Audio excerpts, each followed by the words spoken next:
Hey everyone. So I'm trying to set things up and I don't know how to make it so that this is actually working because I have things set up for a stream like a live, but I couldn't figure out how to actually like connect it.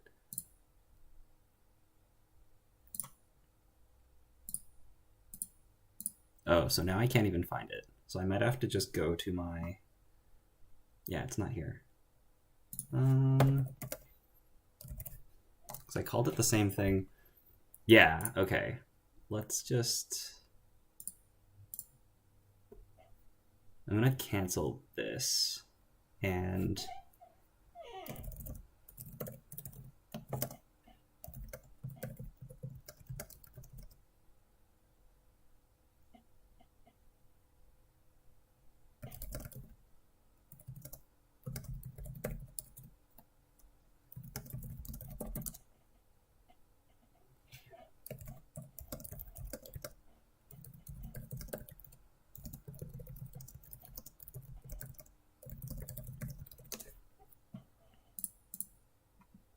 Yo, when you move to Vancouver, can we do it in your live streams? Yeah, let's do it. I mean, okay, I don't know how much I'm gonna be able to stream when I'm in Vancouver, but hopefully we can keep going. Yeah, let's do it.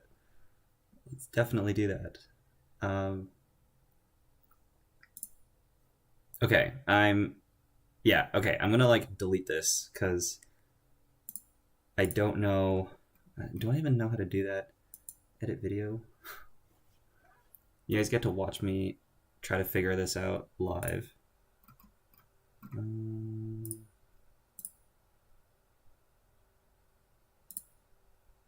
Okay. Okay, and then I'm hopefully that like kicks the people that were there out, and then they realize law school does not eat that much time. I hope not. We'll see. I'm really hoping that I can go to the team tournament at Worlds because I think UBC has classes on Fridays, right? And if you have classes on Fridays, that means I'd have to, if I want to go to the team tournament on October 7th, I'd have to miss Friday's classes. I'm hoping I can make that work because I really want to play in the team tournament. Just skip the day of classes. Yeah, and also it's really nice that like Thanksgiving weekend is really good for me because that means we have Monday off, and then I can actually like stay until Monday and then leave on Monday, and there's no stress of rushing to the airport and getting back. You think profs out here are taking attendance? Well, yeah, they don't take attendance, but it's like you're gonna fall behind. Yeah, okay. I'm really hoping. I'm really because there are like a couple people that were on YouTube that were here, and I'm really hoping that they find their way here. Because I think if I just... Yeah, this is live. Okay, then we're good. And then I need to like change the photo, but maybe I'll do that in the background here. I think we still have like 5 minutes until the tournament begins. I'm just checking Discord.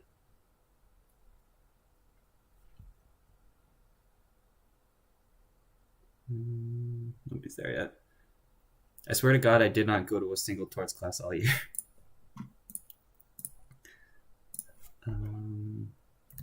Running. Yeah, no, we'll see what happens. Once my schedule comes out, I can actually start making plans. Because right now there's people like asking, like, when am I gonna fly in? When am I gonna fly out? How many, like, who am I gonna room with? And people want to start figuring that out, but I'm like, I don't think I can do any of that yet until I know what my schedule looks like. Because I don't know, like, what if you have... Oh, actually, Eric, you can probably answer this question. How did you have 100% exams, and you just had a final for some of your classes, or did you have to do assignments? I imagine it's a mix of both. But like, what if you have an exam on Friday and I can't miss that class because there's an exam and I can't move the exam? Like, that would suck. Hope flights haven't gotten significantly more expensive by September. That's true. Every class is 100% finals? Oh. Okay, then I guess it's easier to miss a class then. Koshi's messaging me. Marco? Okay, I'm trying to figure out where I'm supposed to go. Give me a second, guys. Online GNK's channel? Online... Oh, I'm supposed to go to the lobby?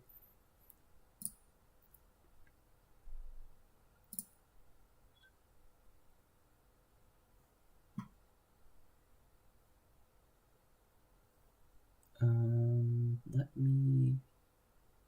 I need to set that up. Right.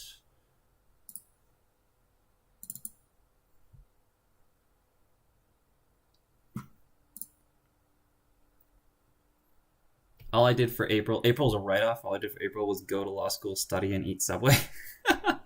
Subway's good. Subway's very good. Okay, I'm gonna put headphones on, and then maybe I'll join. Should I join Discord? Because they're on group chat? Maybe I will.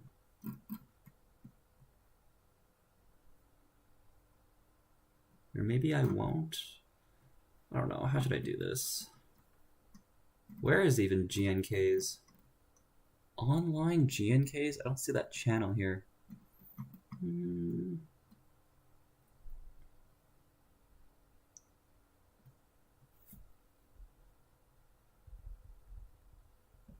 Text channel.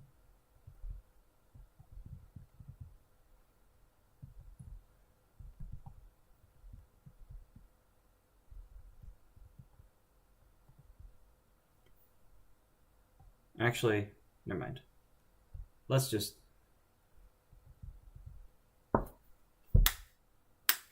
Okay, we're gonna join the voice channel.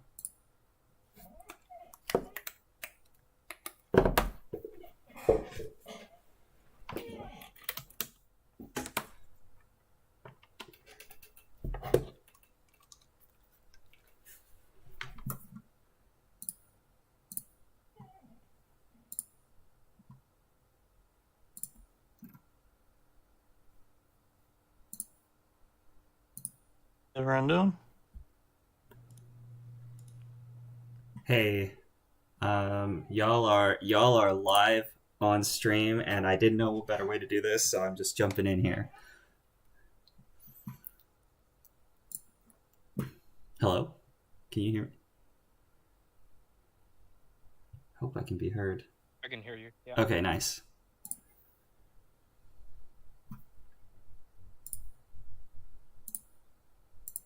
Okay, I've muted myself on Discord. If Vil says stuff, we'll be able to hear. Let's... I'll show you my lists. Oh, there's the channel. Okay. Remember, to those participating, you self-register through Cobra.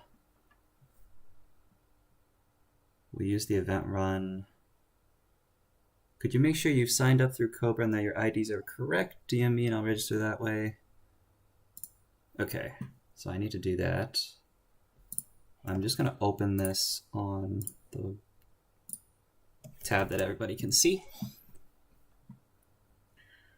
Create Netrunner DB account. No, I have one. Allow. Search for Corp ID. We are playing as Mari and we are playing Woo.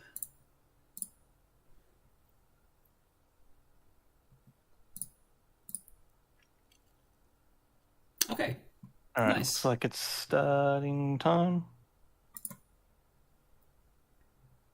Yeah, I'll show the list while I'm here. So I'm playing. This is the Asmari I played at Worlds. Card for card. Just that one, I think.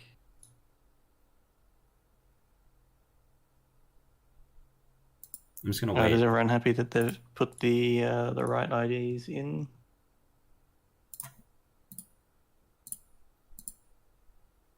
I think I got mine in. This is my first time using it. I can't hear people when they're lighting up for some reason. I think this is a me problem. Yeah. What have I done? Oh, it might be. I'll try leaving and rejoining and see if that helps. Yeah. I just sent a message in there that's what usually happens. Test. Any good?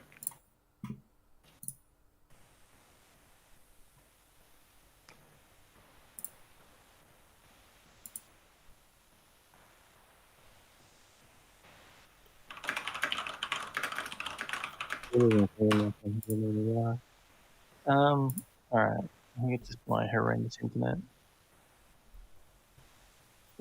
It's good app, we're going through the wrong channel. Maybe.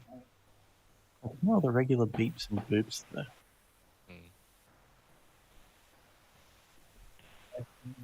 Oh, maybe that's better. Oh yeah, okay. Just got out, but was going to the wrong channel. Good call. Don't know how that happened. All right, thanks for playing, everyone. Thanks for showing up. This looks like we'll have 9 players. How are people feeling in terms of, do people just want to do, in terms of number of rounds and whatnot, do people want to do 3 Swiss into a cut of 4, or do people just want to do, I think 9 players is meant to just be a Swiss of 3. It's 1 off the Swiss of 4 off the recommendeds. But what are people feeling like?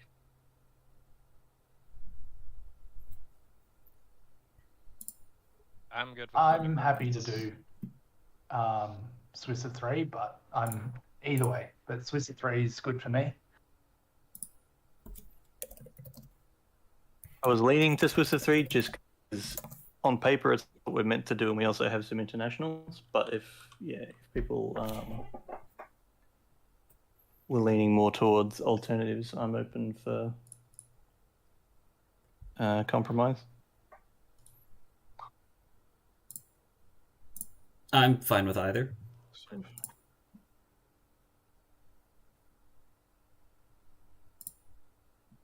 I prefer Alright. it's fairly early.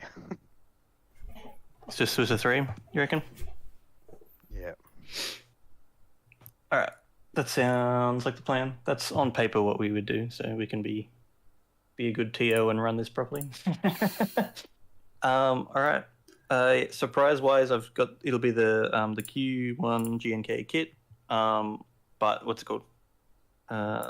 There's one more player than that caters for. So if anyone already has these, I've got a bunch of prizes over to wheel and deal from. And I'll have a door prize that I'll pull at the end of the 3rd Swiss round. I think that's everything. Everyone has IDs entered. So I'll pair it up. And is there anything else before we kick things off? I'm per round. I will go with the usual. It's been ages since I did one of these. Is 65 cool, or is there like if JNet's laggy today or something, we can go with 70? I haven't played on 65. Seems fine. I think 65 is always enough, unless it's one of those days when JNet's taking 2 seconds every time you click a button. Yeah. Yeah. This is my first event, so I really have no preference. Welcome. Sorry if it's a bit scuffed. All good. Hopefully should be fine. Yeah, so we'll go with 65 per round. And yeah, so if it's your first event, so the pairings are done through that Cobra website.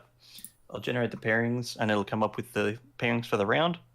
The player whose name is on the left will play the corp side first, and they'll also make the game in the JNet tournament tab. So if pairings come up and your name's on the left, you just make, table 2 GNK on the JNet competitive tab, and if you're on the left, you pick corp first. In future, we might do some of these single-sided, but I'll just stick with double-sided for the minute. All right, I'll pair it up. If anyone's IDs are wrong, let me know ASAP, and we can just change it, and I'm sure it'll be fine. But yeah, best of luck, everyone. And if there's any judge calls, I'm not much of a judge, but just let me know, and I can swing on in and give some sort of ruling. And yeah, best of luck, everyone. Sounds good. Also, yeah, we got 9 players, so there'll be a bye. But I'm happy to just play against the person that has a bye if they like. But otherwise, they can just not play if they prefer. All right. Pairing should be up. Yeah, Sokka's a lot better at the rules than I am, so that would be swell if something complicated comes up. And before Sokka gets first buy. Let's see it. Okay, I've left Discord. I am going to check out... Let's see if I close this. My stream is still okay. Okay, awesome. Let's see. Cobra, pairings. I get Giles round 1. Okay. Let's go. Capo against the Asa. I was just talking to Brandon earlier that... okay, so I was going to talk about my list. The Wu is mainly what I'm interested in, seeing how it does. I am considering Wu for US Nationals. There are other decks that I'm not going to reveal at this time, but Wu is definitely on my list, and I'm very curious to see how Wu does in this setting, specifically against HB. Oh wait, I'm going to take this off. Okay, because I can hear myself a lot better without noise-canceling headphones on. Yeah, I'm really curious to see how the Wu does against HB, because I haven't played that much against HB. We don't have... Oh, we have 2 PDs. Okay, so I'd like to play against the PDs, and I'm playing against Giles' Asa right now, so we'll get to see how it goes. Yeah, I'm on Wu. I really want to see how this Wu goes. Okay, so it looks like we're just jumping in. I don't know if time has started, but I'm not gonna read chat too much, because I'm gonna try to focus on the game. So if you say something and I miss it, I'm going to read it eventually, but it just might not be right away. And I'll only do it when I get a moment.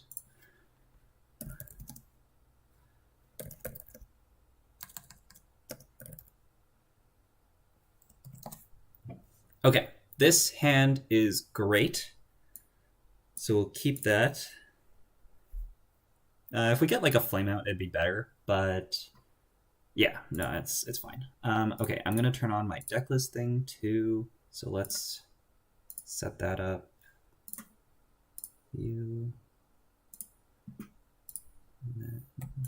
Make it bigger.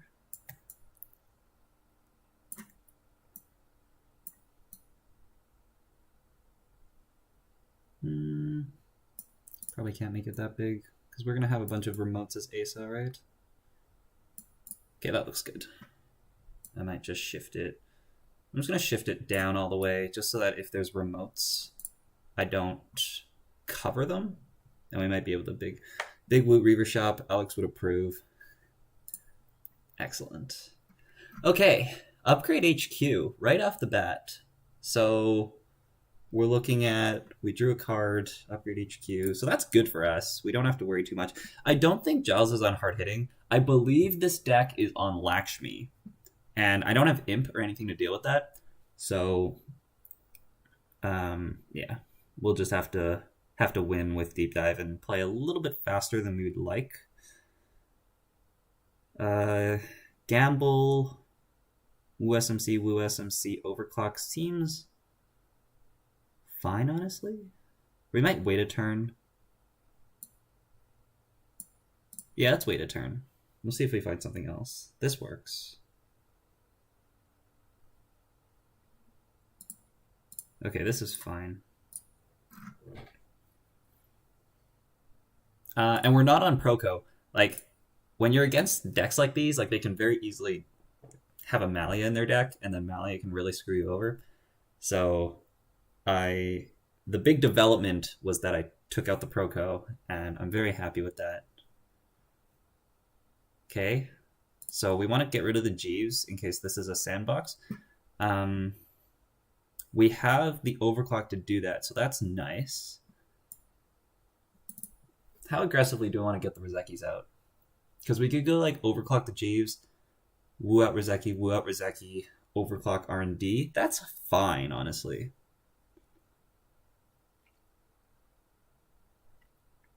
Okay, let's do it. Usually I'd like to draw a Rozeki first so that I actually can get all 3 out. But this is okay.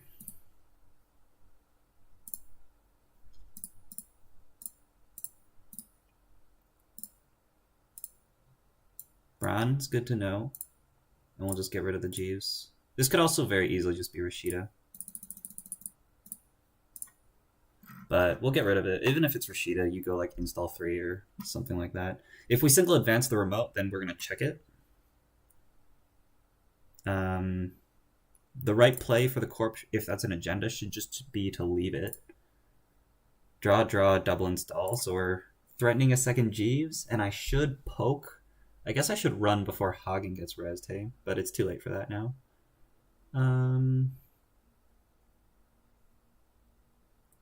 Poking would be very strong. I think he kept his hand. Yeah. I think server 2 is an agenda. And we found a Braun. If I run somewhere and we hit a Hagen, that's a pretty big punish. But also if he reses Jeeves and scores, that's kind of bad. It's fine. We're going to play control the way that I like playing control, which is let's set up first and not worry about what's going on. Res Jeeves server 3, score a 4-2 server 2.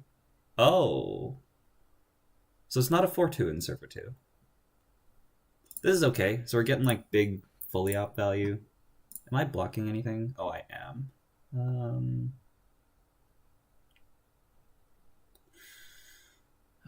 How do we do this?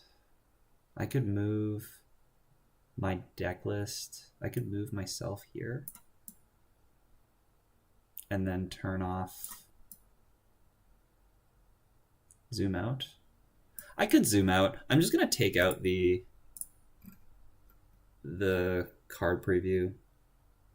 Keep zoom card on screen. Oh, I can't take that out. Okay, I guess we'll have to zoom out. Okay, sorry. I'm going to play my turn first. Super Corridor is good. Simul chips, fine. Pawn shop is fine. We're being a little slow. We need to find a spec work. And then we can get going. Yeah, we need to find a spec work and we can get going. Just shift yourself down and cover the ID name. Oh, that works. That's a good idea. Let's do that.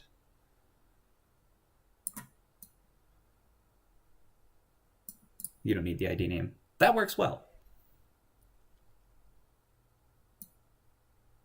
I'm going to move it a bit higher just so that aligns. Okay, nice. That works very well. Phil, I'll get you your refund. He said should have mulled for an agenda. Good to know. Yeah, I was trying to set up like that. I had like a live scheduling, but I didn't know how to actually stream it so that it was that video, and I didn't just make a new one, and I couldn't figure it out. Draw 3 install. Okay. Now, after telling me should have mulled for an agenda, you don't draw 3 cards and then install an agenda behind a single ice, right? Like, that's just not the play you make. So, okay. So we can, win off deep dives, right? We just need to actually draw better cards. Oh, boy. Do I woo for a Reaver here? I think I do. And we'll just pitch the Mayfly. Yeah, we're just going to get cards out of our hand. Let's get our Reaver out. Let's get our Pawn Shop out. We'll throw the Mayfly. We got a Rashida, that's fine. Yeah, so next turn we're going to pawn the Daily Cast, get a Reaver draw, and then we'll probably have to simulchip for SMC to get Ngolo because we don't have SMCs anymore, but that's the price we gotta pay here.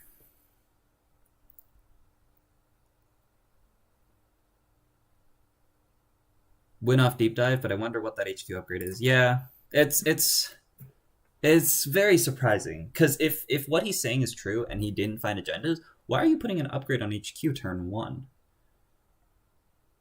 Like, is it Mwanza? That's what comes to mind. Like, what upgrade are you putting on HQ turn 1 against a Shaper? I don't know. I don't know.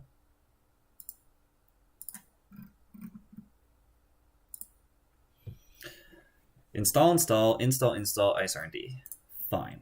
So we trigger daily cast, we'll trigger pawn shop, we'll pawn the daily cast, draw creative. That's not what we're looking for. This is like Skunk Void, right? But we could just woo out Mayfly and like check it out. Woo out Mayfly, run, and then he goes like res a piece of ice, break the ice, res Skunk Void, deal with Skunk Void, and then he scores. But like, if he has to res an ice, res Skunk, res Void, it might screw up his money situation. So it's probably worth going for. And also gets a Mayfly out of our deck, which I'm very happy with. So let's do that. Let's push. Let's push. Let's see what happens. We're at 18 bucks. We got a creative. Mamba Temple. That'll help a lot. Second Mamba Temple will also help a lot. This isn't Bran, because Bran's like somewhere here. It's probably on server 3.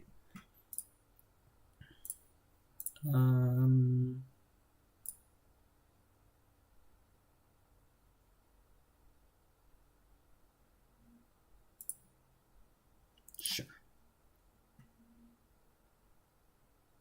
Yeah. Skunk Void. Okay, so it was a skunk in there. Do I want to pay 2 clicks to make him trigger Void? Sure. We could pay 5 and then play the creative. There's no pawn target next turn.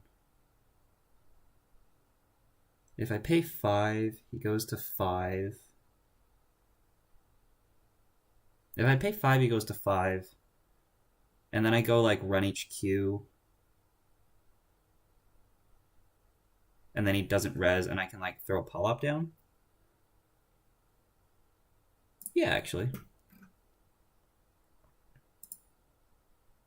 The problem with Wide Asa is that sometimes I'd just rather have more assets than ice. The afternoon was lonely without your show. I'm sorry. I will get you that refund. Okay, watch this. We're going to run HQ. Although it depends on what this upgrade is, but this probably doesn't get rezzed. And then we can install Polyp, and if we ignore the upgrade, we'll match him at 5 credits. We'll get a Super Corridor trigger. It's all about the Super Corridor trigger. Alright, let's see what this is. Card from hand. Braun is still there. It's a Chrysium.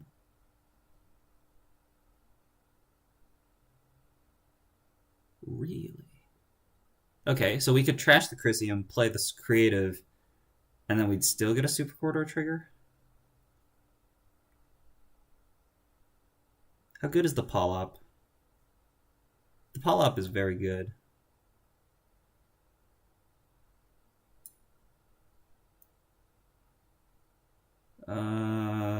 I think I have to leave this. If we leave it, we can't deep dive. But we're actually a bit away from deep dive. So we're going to leave it. We'll install this, and we'll see if he wants to res server 4. I was expecting it to be Skunk. I am surprised about Chrysium. But I don't know, like as I said, like there wasn't that many things that could have been there. We're forward advancing and scoring sandbox? Probably, right? What's happening? Are we considering something else? Oh, okay. It's just laggy. Off-world. Okay. Take clicks. Trigger pawn shop. Say done. Let's try to draw a spec work. That's not a spec work. Oh my goodness. Come on.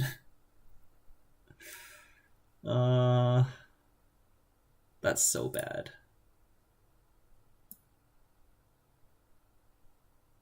That is unbelievably bad. I could woo out a Harbinger and then simul-chip it. Is that worth it right now? That gets me 2 clicks for a Reaver draw. That's so slow. Okay, maybe next turn. I don't know. I think I may have over-caffeinated myself. As long as it's just Chrissy on HQ, you just have to start there if you go for a dive. That's true. That's true. I just have to run HQ first. But I also need my Beth and a 5th click. Because if I use Out of the Ashes, then it's obvious. This is so bad. Like, I've found 1 diesel. Like, there's 2 diesels left. There's 2 spec works left. There's 3 spec works left. Like, Harbingers. Like, if we don't find something, I might need to woo out and then, like, simul-chip and make a Harbinger play. We're installing. Okay.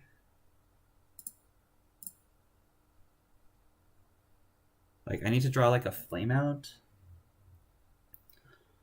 I think I have to leave that.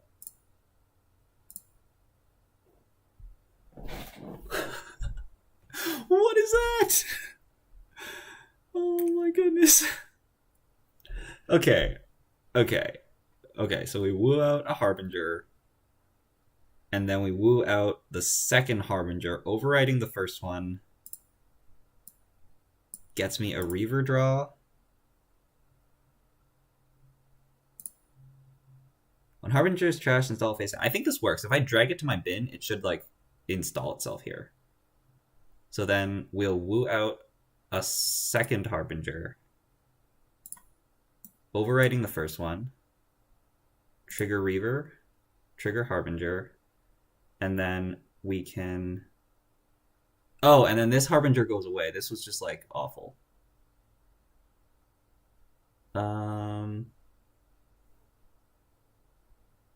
Why did this work in my head? Oh, I can simul-chip something else. Okay, that's why. It's a Spin Doctor. That's very good to know.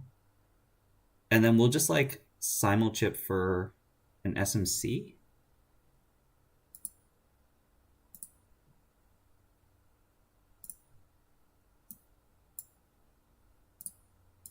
Okay. What a messy turn. Jeez. We're set up now, kind of. I could have taken a cred and installed DZMZ. And then gotten super corridor value. No, we need to, like, we have Pawn Shop Reaver for the next 2 turns. Yeah. Oh my goodness, I have to zoom out, don't I? Install server 8, install server 9, pop Spin Doctor, install a thing in the remote, and we got Lakshmi. So I'm very much on a clock. But he has to score twice still. So... Oh, that's so good for us. That's so good for us. Okay. I'm not going to install breakers yet. So we're going to take clicks. We're going to pawn shop one of these face down things. We're going to draw a Harbinger. That's good to have, I guess. And then I can go DZMZ, run server 8 to pressure here. And then next turn we can go for a single card deep dive. DZMZ. I also don't even need to install the DZMZs.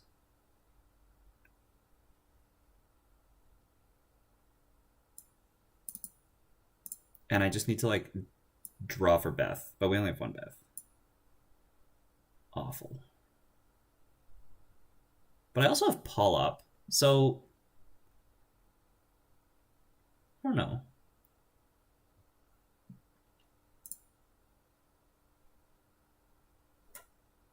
He also drew last click, so we could like rip something out of hand. Let's run. Let's start by running here.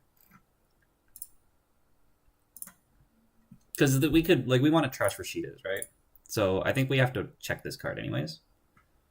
Okay, so we have to search for Ngolo, which is fine. We'll drip for $5. Like we're okay on money once we're set up. Are we using Lakshmi? We are. Okay, I could have Paul up the Lakshmi, but we could go after the Jeeves now. Do we go after the Jeeves? Does he also have Seamless? You don't also have Seamless, do you? If he goes advance, I could Paul up the Jeeves.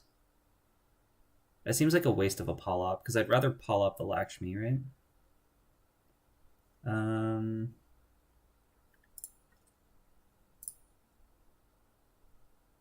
But if the ice on server 3 costs me too much... But it could be Bran. And I have no overclocks left. Okay, let's poke server 3. See what happens.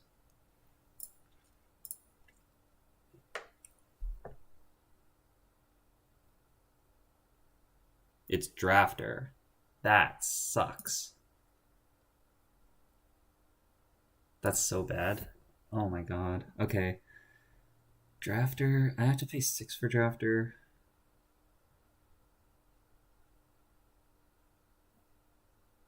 Or I let Drafter fire. Jeeves goes on the board.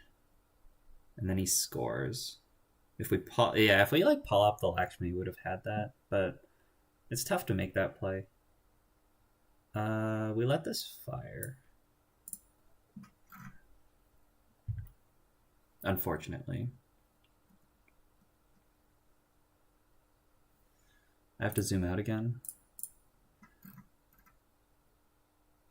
Oh, actually, there was already a naked face card in server 10. What happened? Install server 10, draw a card. Because we installed 3 cards. 1, 2, 3. Install, draw was the turn.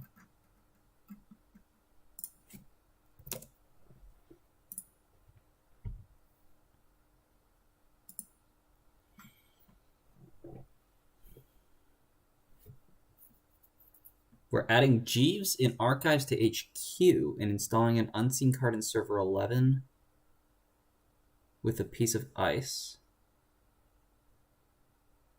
So that's the other offworld? Right?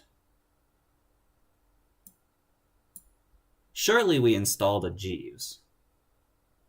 And we're not that greedy. Surely.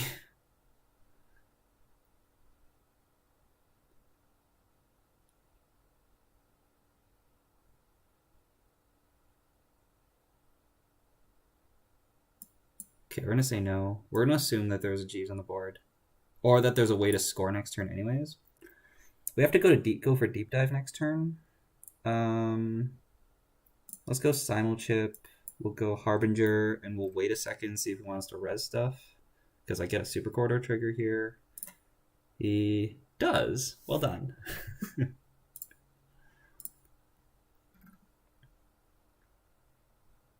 And then we score an off-world. So there's one off-world in hand. Simulchip can get us SMC into Palangi, or it can just rejig the Ngolo. We want the ability to rejig the Ngolo. I think that's better than... Yeah, so we want to punch up the face-down Harbinger. We drew a Flame Out, that's fine.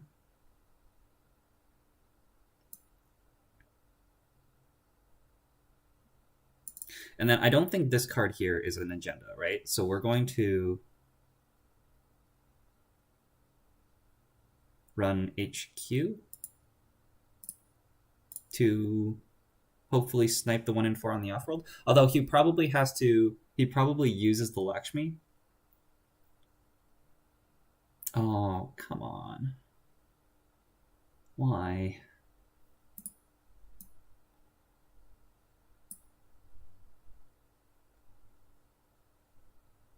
He could show us the offworld and then install it out of hand.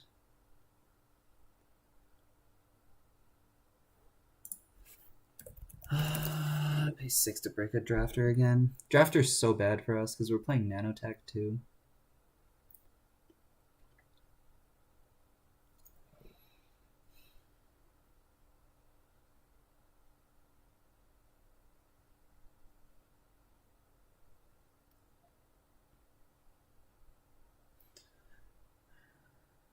If we pull up the Lakshmi now, then he just puts it in the remote. If we don't do anything, he probably still puts it in the remote, but because he can Lakshmi it first.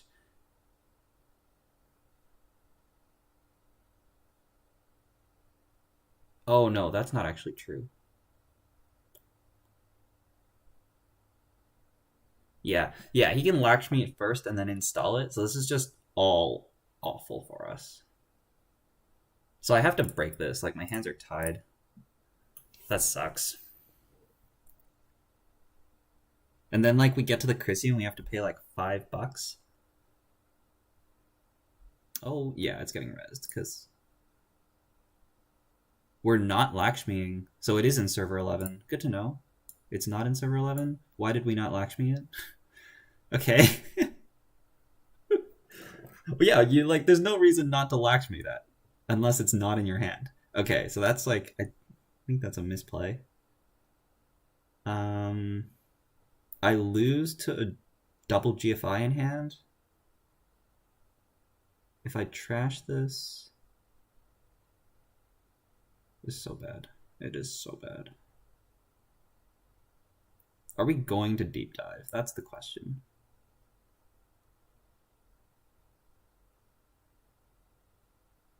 Can I, if I trash this? No, I don't think I can. So I'm going to say no. I think we have to run after the Lakshmi here. And then we'll just play the remote game, because we don't have a choice. It's a very rich environment for Palop. Indeed it is.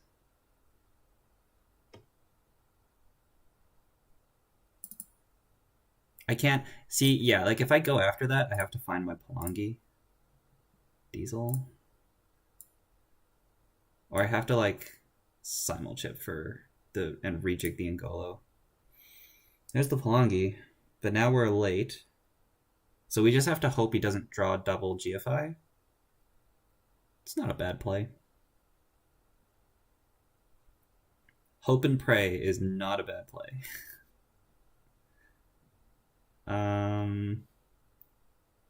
If we install DZMZ, we can pitch... We just pitch the deep dives.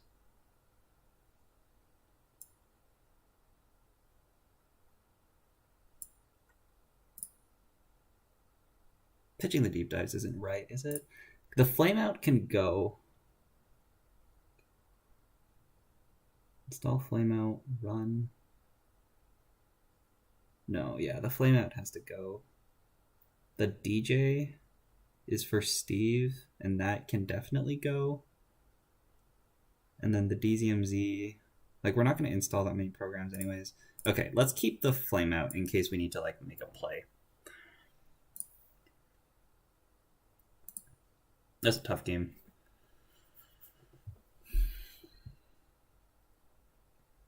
He wins here if he has 2 GFIs in hand. But if he doesn't have 2 GFIs in hand, then I can go after the Lakshmi, and then he has to try to set up another Lakshmi, which will be difficult with how much stuff is rezzed, I think.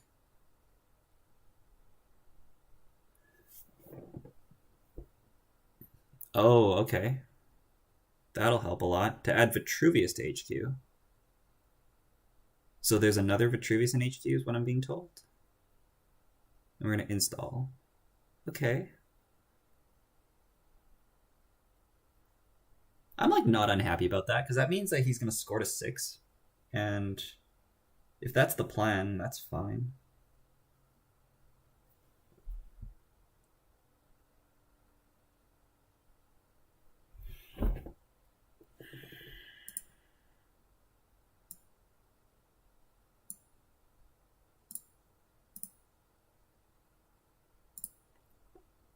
Spec work. Yeah, all of our draw is coming up now. What to do here? This drafter's awful. It costs us so much to get through this drafter. We could set up to maybe try to win with deep dive. But, like, we'd have to break through HQ twice. That's so bad. It's doable, though, with Flameout. Because we could, like, Flameout, install Nanotech, run, trash this. Maybe even pull up the Lakshmi while we're at it, so we can steal a Vitruvius out of HQ. And then the turn after, we try to deep dive. Because what? Like, he goes, like, triple advance, score Vitruvius, use Vitruvius counter for Crisium Grid, reinstall Crisium Grid with Jeeve Click. Like, if that happens, we're fine.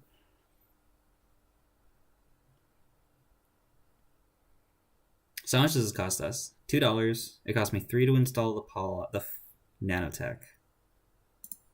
And then we, like, don't have a ton of money after that.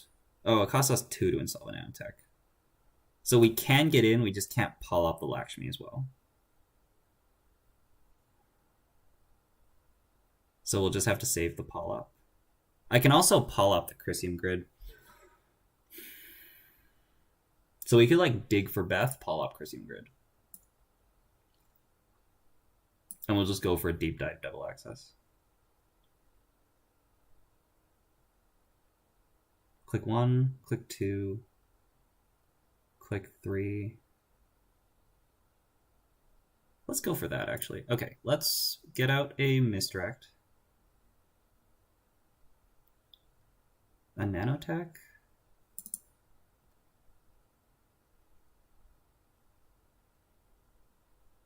We get out a Nanotech and spec work it. But also if I draw it, I can just get it in the bin. We'll be greedy. Let's get out the Misdirect. Let's spec work it. Let's Diesel. Found the Nanotech. Install Beth. And then we'll pitch these 3 cards. So then next turn he starts the turn with... Well, let's see what happens here. Because I can, like, with the Out of the Ashes 2, we have 2 extra clicks. So I could either pull up the Crisium Grid, make 3 runs, and then I can play double deep dive. Or we could... But I think if we do that, we'll lose to Lakshmi just showing us the 3-pointer, which is probably GFI. So instead, we'll have to pull up the Lakshmi, and then we'll just have to brute force our way into the Crisium, trash the Crisium, and then we can only play 1 deep dive. And then we just have to, like, steal 2 points off the deep dive and 1 point elsewhere during the run. Because we are jamming.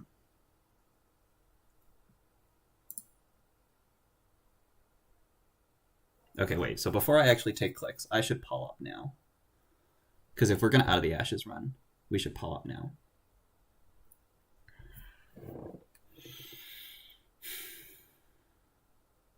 Is it a GFI in the remote? Let's see. If the GFIs get blocked... Yeah, if the GFIs get blocked, I just can't win.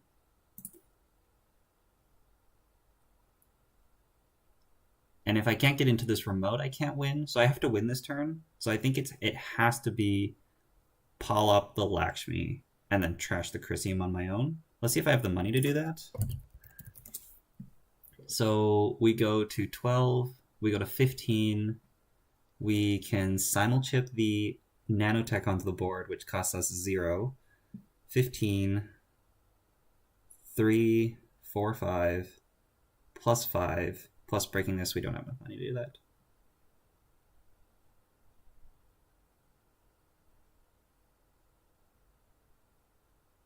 So I just have to run R&D and hope. Okay. Let's pawn this. Draw that. We will trigger Beth now because we want our click. And we will out of the ashes and run R&D.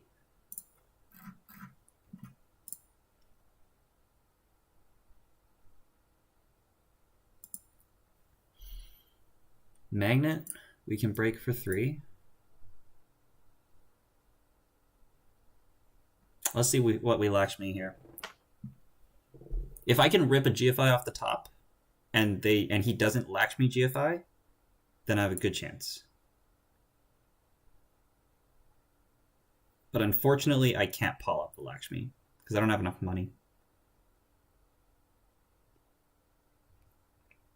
Spin Dog shuffle fully up DRM into R&D. So I lose.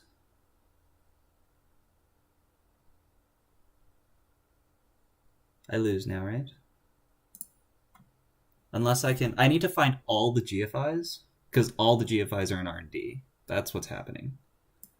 Let's run archives first, because if there might be an agenda that gets pulled with Vitruvius. There's not. Then we'll run HQ. It costs us... Do we simulchip for nanotech? I guess so. Yeah, I guess so. We'll get rid of a Rizeki. We'll get rid of Reaver. We'll get rid of Reaver. Get the nanotech down, and then I pay 5 instead of paying... Oh, wait. I can just let him install. Wait. Okay, I'll install. I'll make this install anyways. But I actually just let him fire this. Because there's no agendas in HQ. If there's a GFI in HQ, he would have Lakshmi'd it. And so there's a Vitruvius in the remote, and there's a Vitruvius either in hand or R&D. And so this HQ run isn't getting us anything, so we don't actually care about it. Oh, unless we install like a void on HQ. But that's the risk we gotta take, I think. Okay, good. That actually... Why did we add it to HQ and then install? I'm confused. Why did we not just install it? Okay, so we're going to Pall up the Chrysium grid. And we're going to access Rashida. Okay, I don't care about Rashida, so we'll say no. And then he's not going to Lakshmi, so I could win here?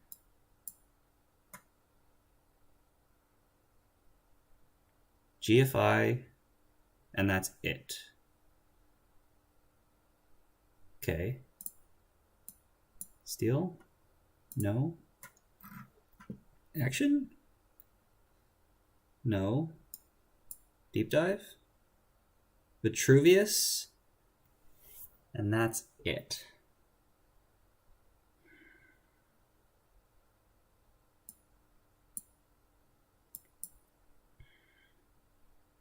It's not there, right? Did I read wrong? There's no agendas elsewhere, right? Yeah. So we run R&D and try to rip it off the top. That's the only out.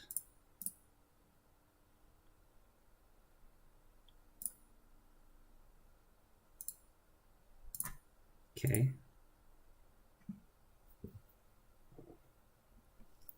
Then we should lose this turn.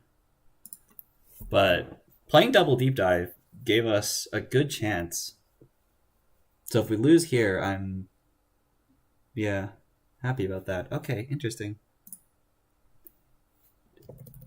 It was on the board. Because it was luminal? So he actually missed out on a lot of plays there. Because that's what Drafter installed, right? Drafter installs a card in server 8, and that's where he scored it out of?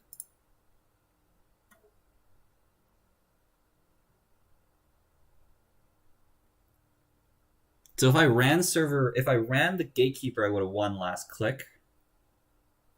But he... yeah, like he missed out on a lot of plays.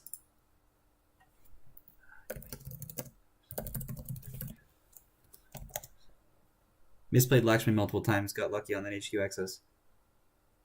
Yeah, because if you're installing an agenda in server 8, you use the Lakshmi first, and then you install. But the thing is, if you use the Lakshmi, I can then choose to break, because I can choose not to break, and then you can fire, but you can use the paid ability window still. So if you use the paid ability window to trigger Lakshmi, then I can respond to that by breaking.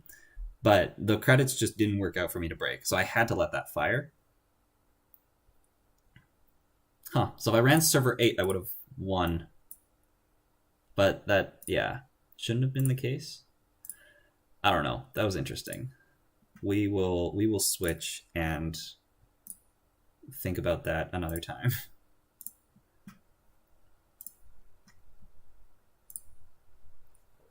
Okay, I can move myself down. I can edit this. And sorry, I also know that there's been a bit of the chat that I've missed. I'm actually going to keep this. Attitude Adjustment's a good card.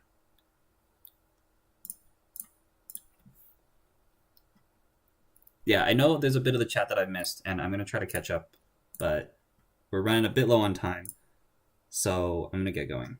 Attitude Adjustment found us a third agenda, which is really unfortunate.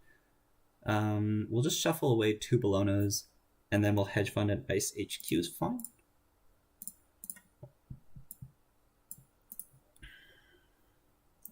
Against Woo, full name program.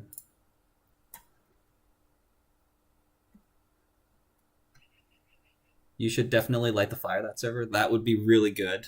Unfortunately, I cut light the fire out of my deck. That's pretty interesting, but yes, scoring 4 is much better for you. Drafter is terrible for your suite. Yes, yeah. Hagen, Brown, and R&D going to make your plan sad. Yeah, I don't know. Like, I mean, we had the simul chip. We could figure something out, I think. We're rejigging... oh, okay, that works. And we accessed an IP block. Let's drop. Hydra. We can go Tollbooth R&D is fine. We're looking for a... we'll start naming event now. We're looking for... what do you call it? A daily quest here? I think he's more practicing for OTG Nats. Yeah. Yeah, I'm probably... at this point, these 2 lists are probably what I will be playing at Gods of the Grid. Is it Gods or is it God? I think it's Gods. I think it's plural. Gods of the Grid. Yeah, it's probably what I'm playing at the team tournament. Wow, we found the 4th agenda. Okay.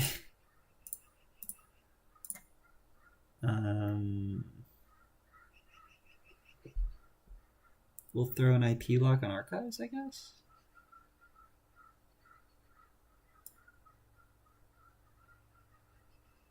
We'll play the subsidy.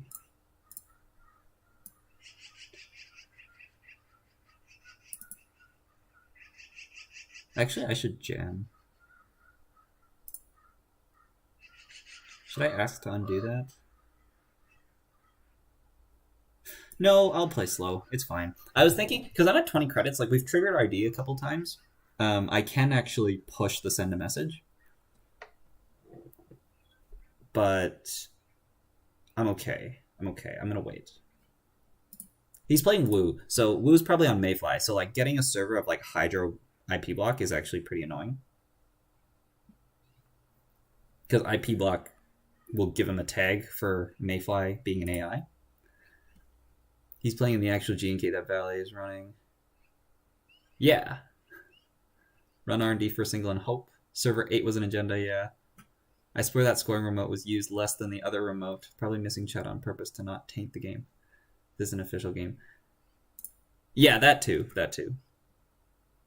Creative Commission, SMC, things I don't care about. Cool. Hedge fund. Draw. Rashida's very good. I could be patient with it. I think I'm going to be. So, what's the Sentry Breaker? It's Nanotech. Let's go Hydra new remote.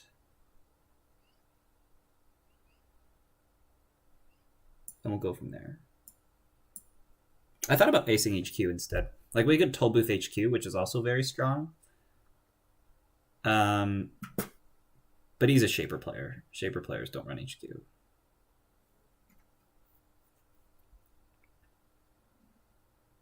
Okay.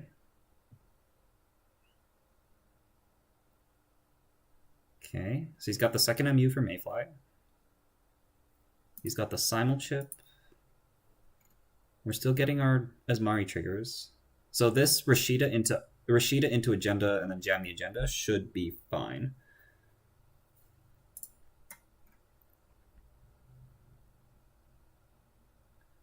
Just win 15 turns later, you mean? Stall Simul chip. Okay. Magnet's fine. Let's go Rashida. Let's go IP block. Let's go...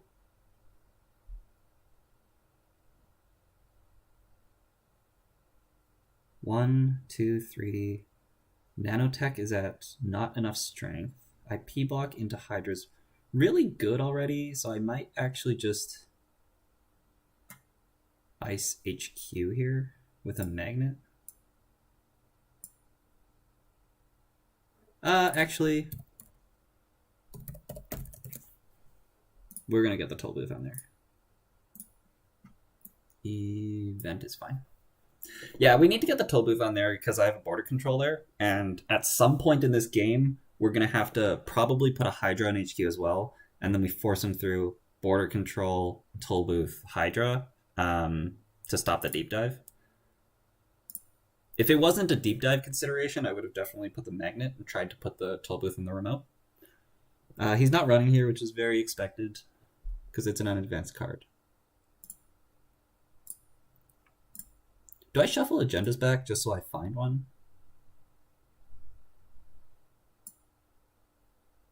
I feel like I'm happy setting up, so no. If I find one, I'll score it, and if I don't, I won't, and we'll just Biovault, yeah. So it's like install Biovault. I could install IP block to be extra annoying. I don't think I need to be extra annoying though.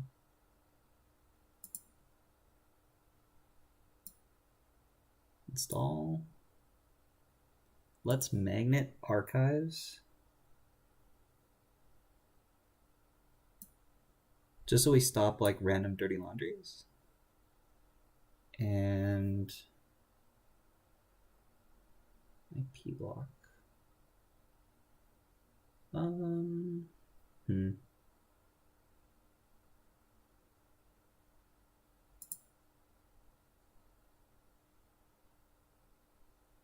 Okay, we'll check the magnet on there. I thought about putting second IP block, but double IP block is weak if he doesn't go for Mayfly. And we don't know for sure that he'll go for Mayfly. I know he has Mayfly in his deck. He's just drawn up. Installing Revolver. Okay. So let's go advance, advance. Stack another Hydra on there. Let's just take a credit. we'll make this look like an agenda. We'll see if he comes. He can. It's at $10. Like, install Mayfly overclock is... It's a tall ask. So, he probably doesn't. Okay. We're nailing these Osmari triggers. Thank you. We'll name event here.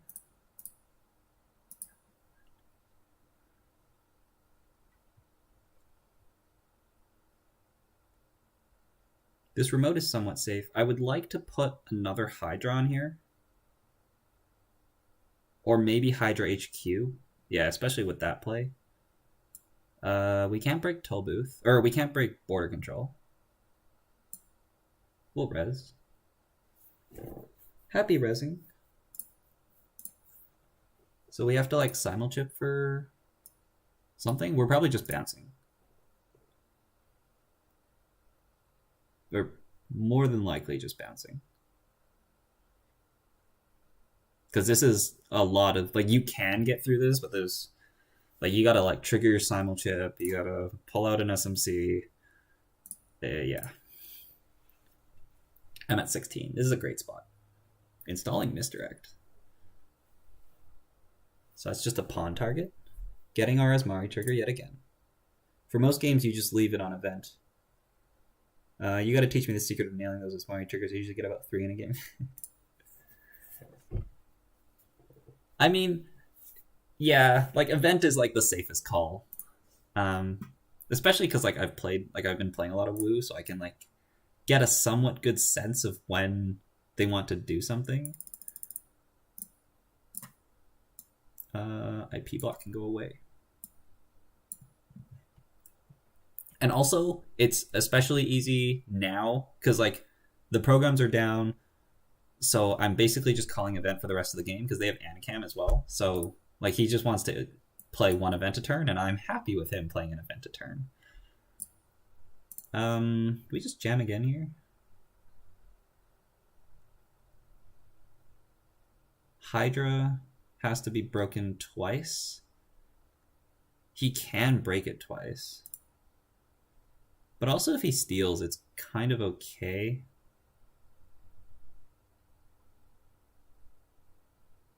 I imagine he comes for HQ. So let's jam. We'll keep it up. I should have named program there. That was bad. That was really bad.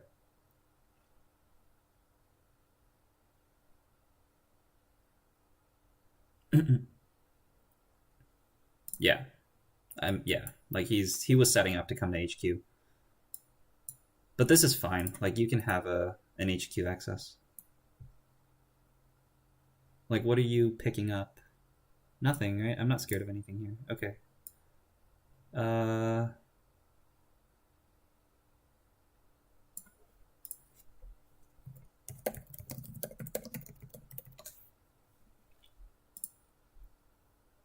Echo chamber gets trashed. That's a good hit. And then we'll just get the agendas back. Let's just pick up the echo chamber. We're just gonna leave an agenda in there.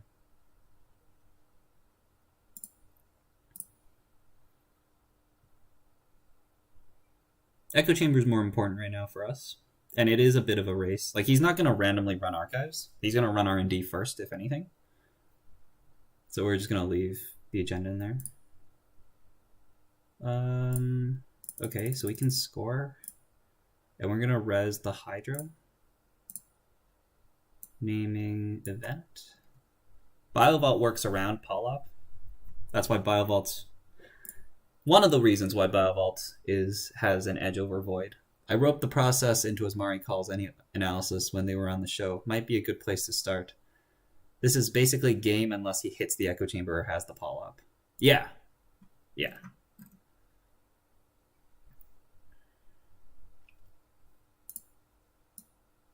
Yeah, here I have to like install. Well, I might just jam the BioVault actually.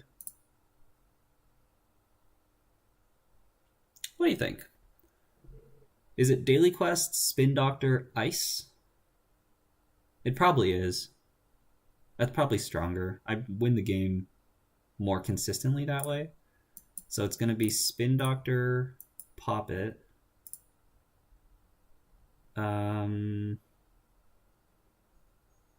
guess we pick up an attitude adjustment? Or just hedge fund is fine. Hedge fund is fine. We can install the echo chamber instead of the daily quest.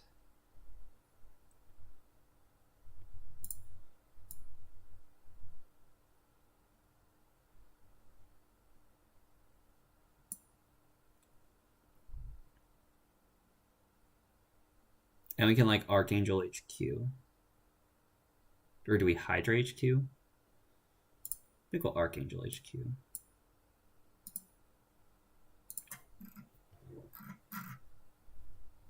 Just because we can't afford the Hydra right now. Yes. You can indeed pull up Echo Chamber. Archangel doesn't tax that much? It costs 3. Hydra's definitely better, but right now we just can't. Like, we can't res it. So we'll let him pull up this Echo Chamber.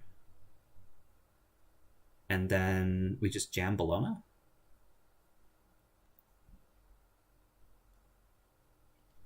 It's not safe. Do we need it to be safe? We could jam Biovault.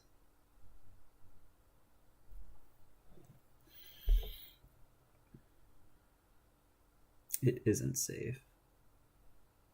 I know he has more Polyps too, but the second he runs HQ, it creates a scoring window here.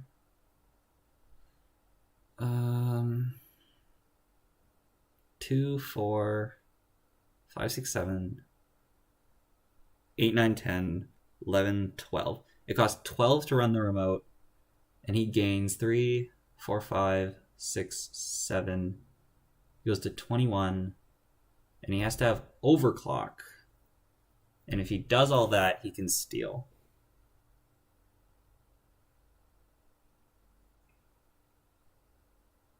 Am I okay with that? Am I okay with that? How many gambles have been played? 1 gamble's been played. 1's removed from the game.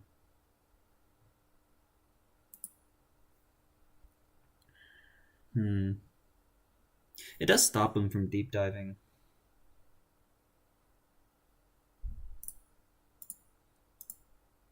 Okay, we'll push.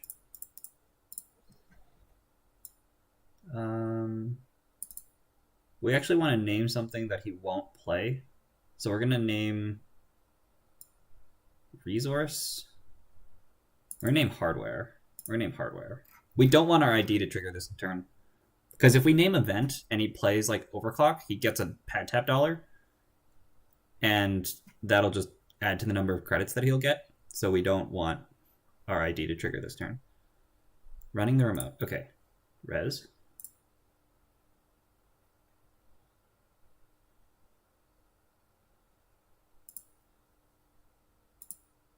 Break. Res. Now he has to pay here, because otherwise I can trade credits. And then he has to break through this. It's close. If he has overclock, he can get in. But the thing is, like, he steals 1 agenda, and then hopefully I can draw another one. And that's the game we're playing.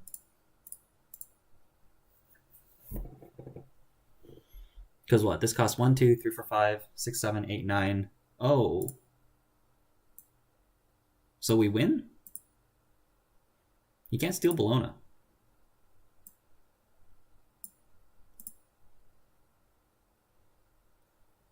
think we just win here. Not missing anything, right? There's nothing that gains in money. Yeah.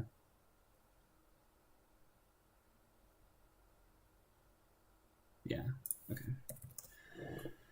GG. 1-1. We can live with a split. we're only doing 3 rounds, right? So that's like I'm 1-1. You probably need to go 5-1 if you want to finish first.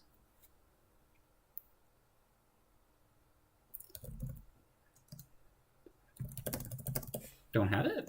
Don't have clock? We haven't seen a single one. How many clocks are in the deck? 3 in bottom 4. Wow.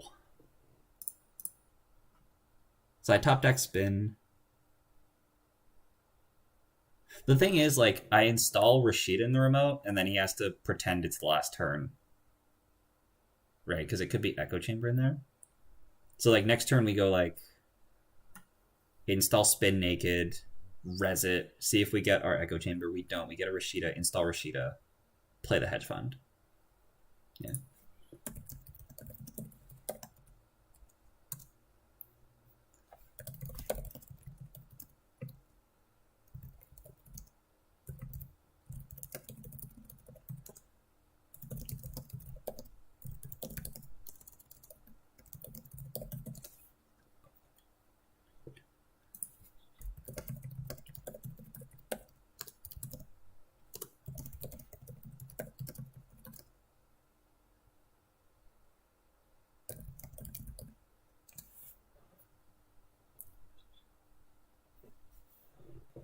Yeah, I know that Giles has been doing well with that Asa.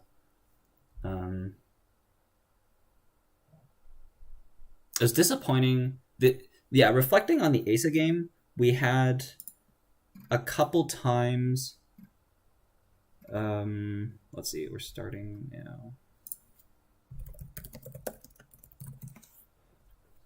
now. Corpse split. There was a couple times, like early on in that game, where I just had to click to draw and we just drew dead. Okay, I'm gonna catch up on chat, and then if we have time, I want to review that replay. Archangel doesn't tax that much. Are you worried about HQ? I don't get that ice install. I am worried about HQ. So I am worried about HQ. What happens there is we need to protect against deep dive, because if he starts to, like, there's no Maker's Eye or stuff or R&D multi-access in the deck, right? Or at least none that I've seen. And if there is, then we can respond to it by installing another ice on R&D. But if he goes and like runs R&D and pays $5 for a single access, I'm okay with that. And we're just trying to stop the deep dive. And most people playing a deep dive deck are not going to start running R&D through a toll booth for single accesses. So the best way for the runner to try to attack is to get the deep dive off, and HQ is where my border control is. So I want to make HQ as taxing as possible. So that's why I was saying I would love to have put the Hydra there. But I'm at 8 credits right now. And the math was just like, if I have to res the magnet, res the IP block, and then also try to like res the toll booth and R&D, I don't have enough money to res a Hydra on HQ. As it stands, I don't even have enough money to res Archangel toll booth. But that was because we spent last turn install double advancing Bologna. Because if I didn't find the Bologna, it would have either been install Rashida in here or install Daily Quest and res Daily Quest in here. And then we just kind of turtle up and protect against the deep dive and the run effects and a taxing HQ. And then we can win by echo chambering, because he's very much on a clock. Like once we find the echo chamber and get it in there, we win. Or he has to spend a ton of money to go trash it, which is not good for the runner either. I probably would have drawn 1 or 2 times and tried to use the SD as bait. SD.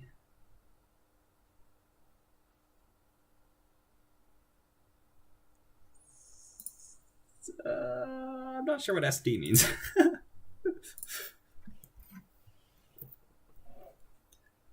Yeah, Yusengren, what is SD? Would have drawn 1 to 2 times. Oh, Spin Doctor. Ah, okay. I probably would have drawn 1 or 2 times and tried to use Spin Doctor's bait. That makes sense.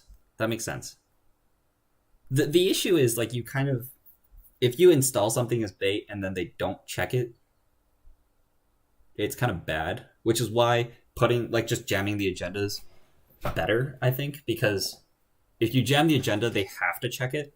Because if they don't check it, you win. Whereas if you install something that's bait and they choose not to check it, then you just like spent a turn. You gave them a free turn if they call your bluff.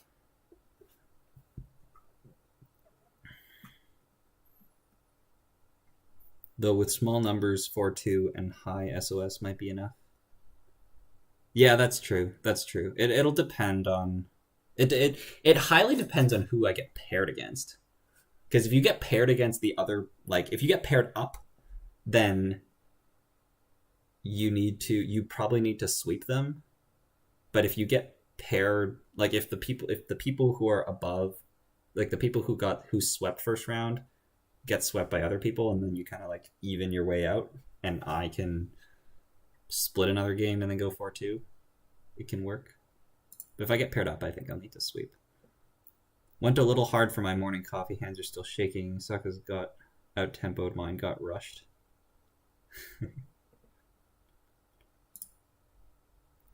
Yeah, let's see. Okay, I'm going to let's turn off the deck list. And let's see. Hopefully we have time. And if I have time, I'm going to review that replay. Stats. View log. Why is it starred? What does that mean?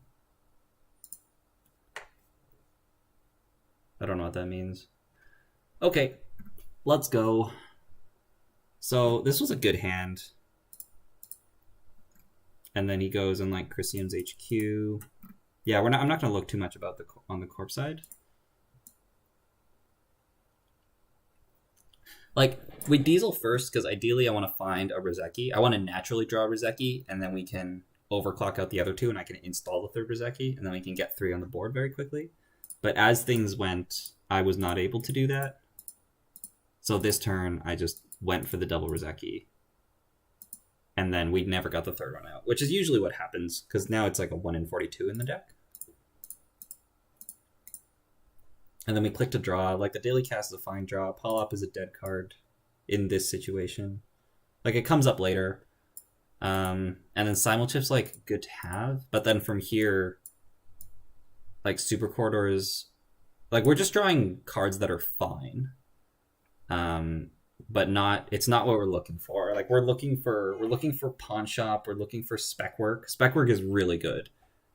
Because if you find Spec Works, you can woo out Harbinger, play Spec Work, which is 2 clicks for $3 and 2 cards, which is already a good deal. But then it also, when you woo out a Harbinger, it gets a Harbinger out of your deck, so your draws get better, and you also get a face-down Harbinger for Pawn Shop food. So drawing Spec Works is really, really good.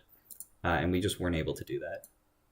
So I found the Pawn Shop, we got the Corridor down. This felt fine because we had a 6-card hand size, but then from there, like, we just drew dead.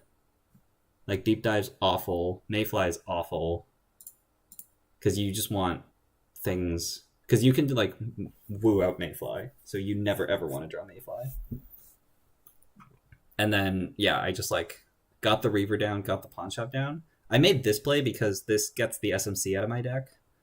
So I'm basically spending a click to trigger Woo to SMC Reaver. So I'm spending a click to get 2 cards out of my deck so that my draws can hopefully get better. And then, yeah, like I think we found a creative, which is fine.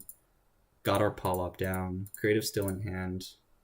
And then like with the Super Quarter down, DZMZ's redundant because we already have one in hand, but also we don't need it at all. And then we drew the third DZMZ. Simulchip creative is what we have to do there, and then we just can't play at all because yeah, like click to draw Pawn Shop, click to draw Pawn Shop. I'm wondering, no, like these are just dead cards that'll come up anyways. Like I'm wondering if I can try to run and be a bit more active and let the Reaver draw for me. But when the Corp has like Mamba Temples, they can res all their ice for free. Unless I make multiple runs in a turn, which is really hard for me to justify doing.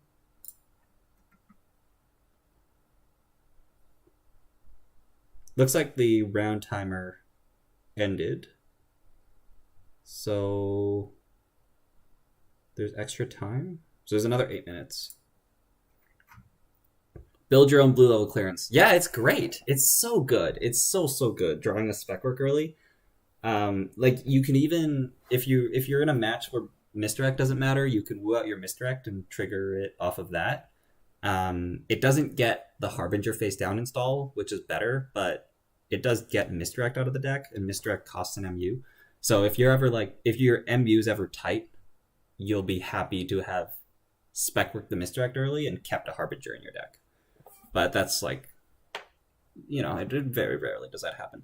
Maybe one day we'll have good enough natural shaper cards so we can consider card filtering like Blueberry Diesel Class Sack so you don't draw cards that are better left in the deck. That is an excellent idea. Yeah, that's true. If you fill your deck with Blueberry Diesel and Class Act out of Woo, that's actually a good idea. And then you can like play Blueberry Diesel, play Class Act, and you can just filter your way. Like it's more powerful in Shaper in this deck, at least in probably in most Shapers. It's more powerful to have card filtering than it is in Crim. It's an idea, but not worth the influence. Yeah, as of right now. Because Blueberry Diesel's like 2 influence, right? I'm pretty sure it is, because Diesel is 2 influence. Blueberry Diesel is 2 influence, yeah. So like Blueberry Diesel for 2 influence is so hard to justify, and then Class Act is 5 influence, and then Mr. Lee is not legal. How much influence is Mr. Lee? Mr. Lee is not legal, but how much influence is it? Just for fun, it's 2 influence. Yeah, card filtering in Shaper would be very good. Confirmed twice as good as Rizeki. Yeah, look at this draw. Like, second DZMZ, third DZMZ, Aesops, and then did I install the Aesops last turn? No, the turn before. No, wait, what? When did I install this Aesops? Install Simulchip, play creative. Paul up, run HQ. Didn't install there. I installed it on turn 5. I installed Aesops on turn 5. Used it on turn 6 because I had a daily cast. So I actually only gained 1 credit from that Aesops because the daily cast was going to gain me 2 anyways. And then I don't use it on turn 6. I used it on turn 6 on the daily cast. I don't use it on turn 7.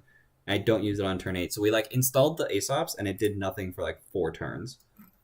And then because I drew dead, I did that woo out double Harbinger play, and then Simulchip for SMC. I had to spend 2 clicks to get 2 Harbingers out of my deck and burn a Simulchip just to turn on this pawn shop and the Reaver and hope to, because I was so far behind, right? So I need to get draw off the Reaver, and I have to stop clicking to draw because I've already done that so much. And again, this is a 54 card deck, so we've gone through. If we don't take into account the fact that I've used Woo, and I think I've used Woo. Well, I've used Woo a bunch of times, but we've gone through 30 cards. And let's say Woo has taken out 10 cards. So we've gone through 20 cards, and Woo has gotten 10 cards out of my deck, which is 3 SMCs, 2 Harbingers, and then the SMCs pulled 2 Rizekis and a Reaver. So it's pulled 8 cards. So we've gone through 23, 22 cards. We've gone through 23 cards. Yeah, we've gone through 23 cards.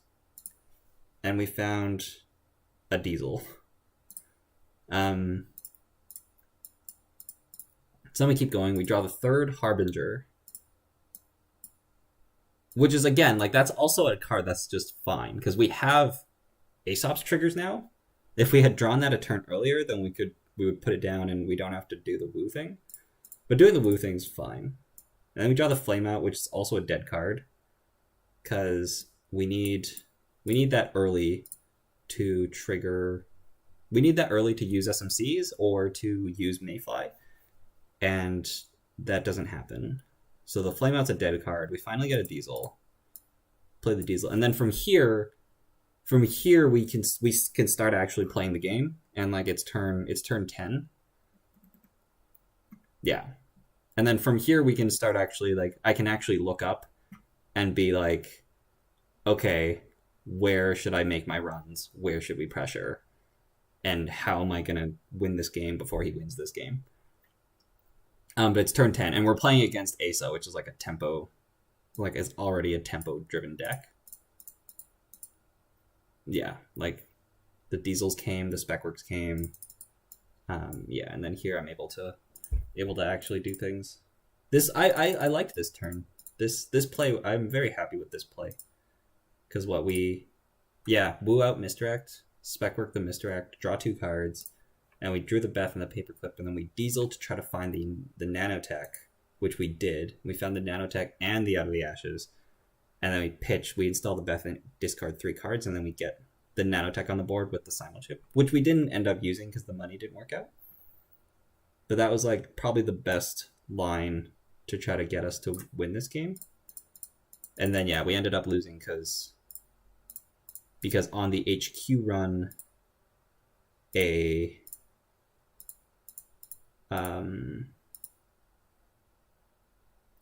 luminal was installed. Oh, there was a Vitruvius in hand too. So we actually could have won in a number of ways. Because there was Urshida in there, so this wasn't even game.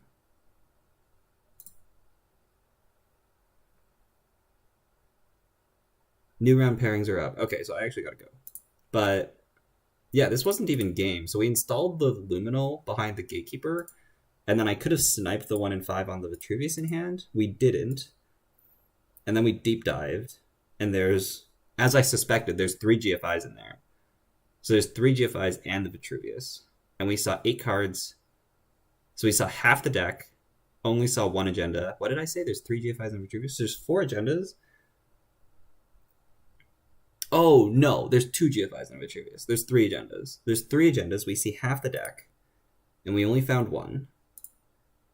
And then we see half the deck again, and there's 2 agendas in there. We once again only found 1. So I had a great chance of winning this game.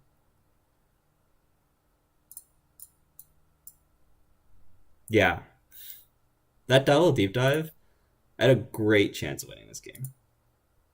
Missed the 1 and 5 out of HQ. Like we could have poked server 8, I guess.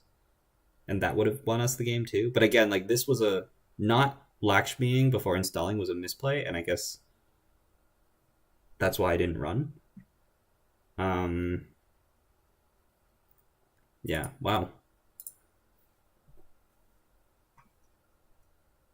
What about Page Piper though? Better if the cards just aren't in the deck anymore? No. That double Harbinger turn felt so bad. Yeah, it felt bad. It was kind of okay, honestly. But it certainly did feel bad. But it gets 2 Harbingers out of the deck. It's fine. Okay, we're against the Patrician, playing CTM and Sunny. So Sunny's a bad matchup for us, really bad. So we have to like rush out against this Sunny. CTM should be fine. Let's go. Oh, I need to make the game. It's fine. Okay. So I need to turn back on the deck list. I'm going to move myself here. I beat the Patrician yesterday. Did I? I think I did. Playing Sunny? We'll check. Oh. I think I did. Yeah, here. Yeah, I mean, but like, it was really hard. Like, I have to You have to rush out. Rashida Magnet's a good start to rushing out, so let's go. We can try to like Salem's White Hats. Ooh.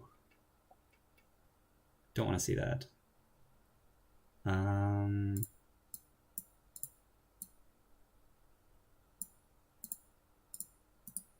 This is fine. Name resource against Sunny. Janet Mando draws an agenda turn 1 100% of the time. Does Superconductor ever fire or just for MU? Supercorridor fired. I think I fired it. I fired it once, and then I almost fired it twice. What do we do? Draw a card, data folding, Rozeki, credit. Fine. Very good. We keep the agenda in our hand. We can jam it next turn. Wow, IP blocks. The worst card ever.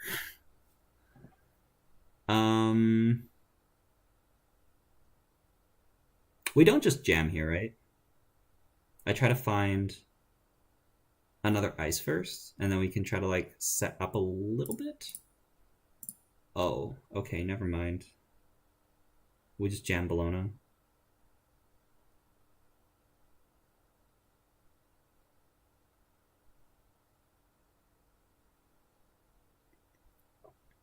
Do we jam Bologna, discard, send a message? And hope that... Yeah, I guess so. Discard, send a message. Discard. We want to keep the IP block. Discard Salem's. Discard. We need the Bile Vaults. Do we discard the IP block? The IP block is still a face-down piece of ice.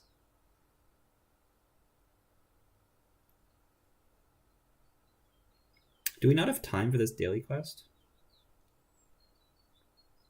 We kind of do, because we can set up Bile Vaults, right? Shoot. Pitch the hedge fund. Pitch the IP block. We'll pitch the IP block, and we'll hope to draw better ice. Let's name resource still. Sunny has a bunch of resources. Refuses to implement the fair agenda distribution button that does nothing. Literally a dictator. Fair agendas is when I pile shuffle that sets up one agenda every 5-ish cards. That's how it should be. One agenda every 5 cards. Draw, Diesel, DreamNet, take a credit. So we're not running. We're discarding White Hat. Love to see that. And I see a border control.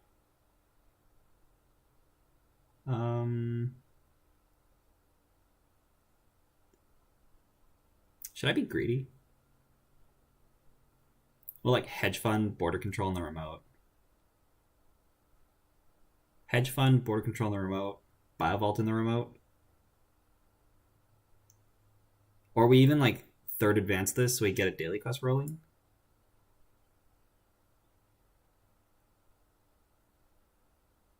Yeah, let's be greedy.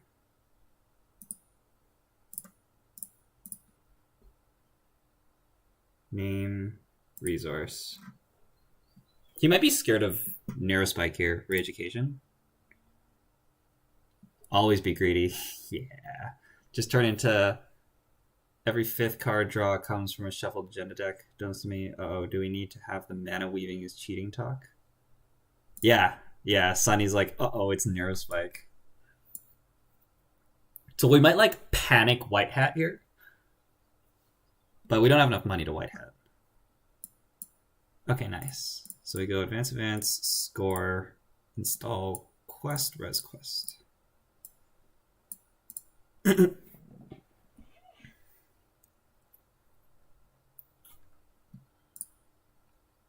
Nice access. That's so good. Running R&D. Are we APACing? I hope we're APACing.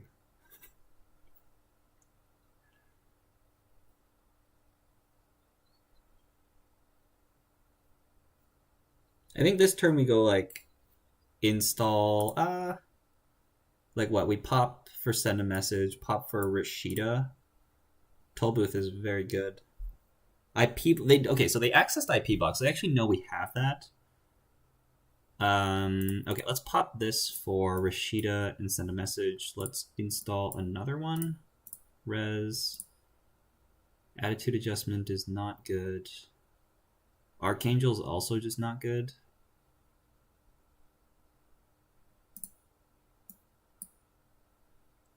Am I happy just double icing here?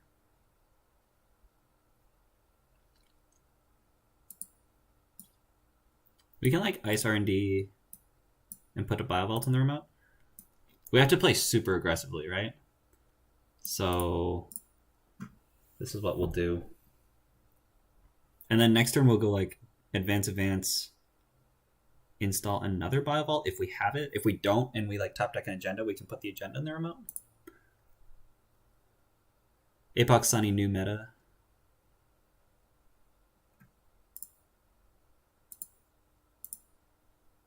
He's got it up on screen, but it's Glacialist with Biovaults. I should... Trace Ice against Sunny. Yeah, like, and this is the only Trace Ice I have, is 3 IP blocks and an Archangel. We've drawn 3 out of the 4. Another daily quest. Okay. This is fine. We will continue... Should we trash the pad tap? Is that worth our time? It's gaining them 2 credits a turn. We'll trash it.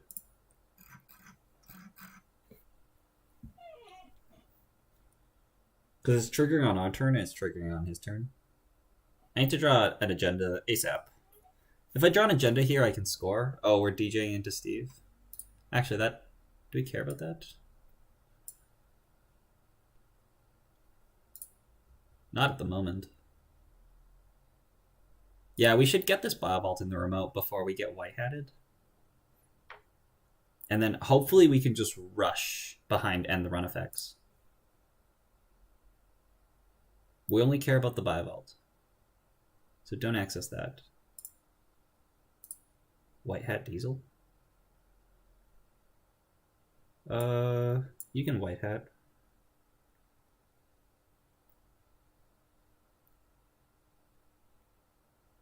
Gachapon.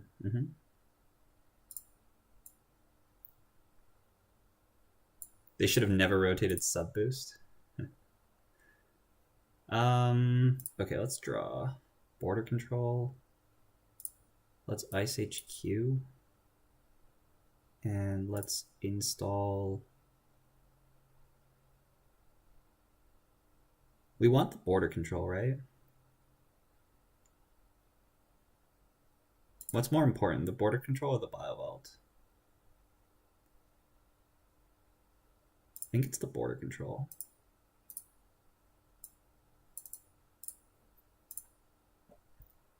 Could at least make those IP blocks functional, yeah. Or the Archangel. I'd love to sub-boost the Archangel too. Archangel HQ will have to do.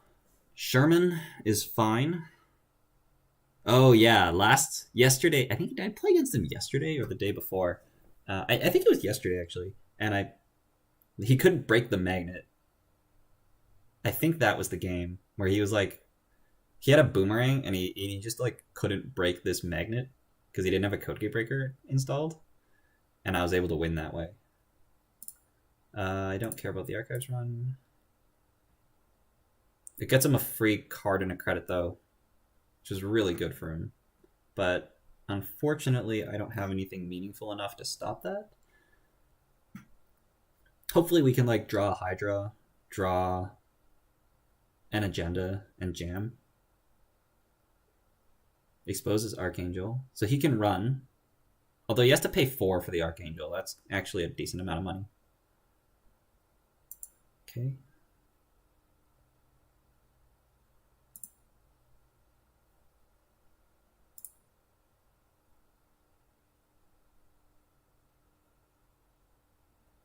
I'm still wondering if there's a deep dive in the deck to combo with Jack. We'll find out the hard way. Oh my goodness, we found the 3rd IP block.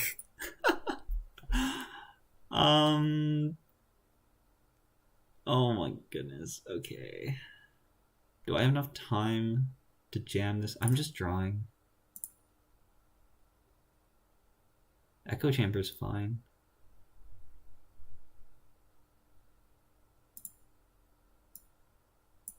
Yep, let's do it. Quest can go away. We just throw the IP blocks away. Yeah, we're just gonna throw the IP blocks away.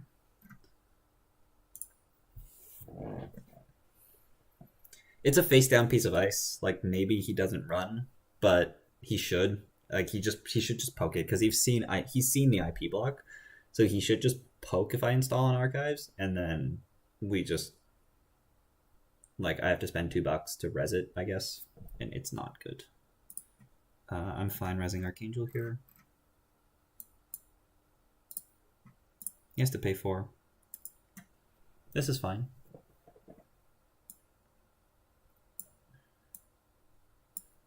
Again, Biovaults is the only card we care about. We also care about NGO front, but Biovault more so. We're going to hit the Echo Chamber and go to...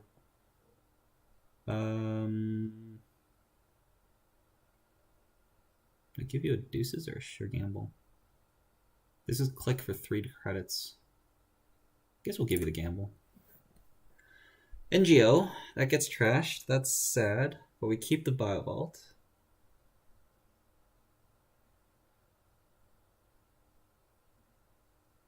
And then gamble, and then we're going to play the white hat. That's fine. So we're going to lose the Biovault here. Sad, but fine. It's all fine. This is all just fine. There's a Biovault in our deck. That's the only NGO front in our deck. So there's not too much that we have that could bluff. We got the Nexus down, and we'll just go to 4.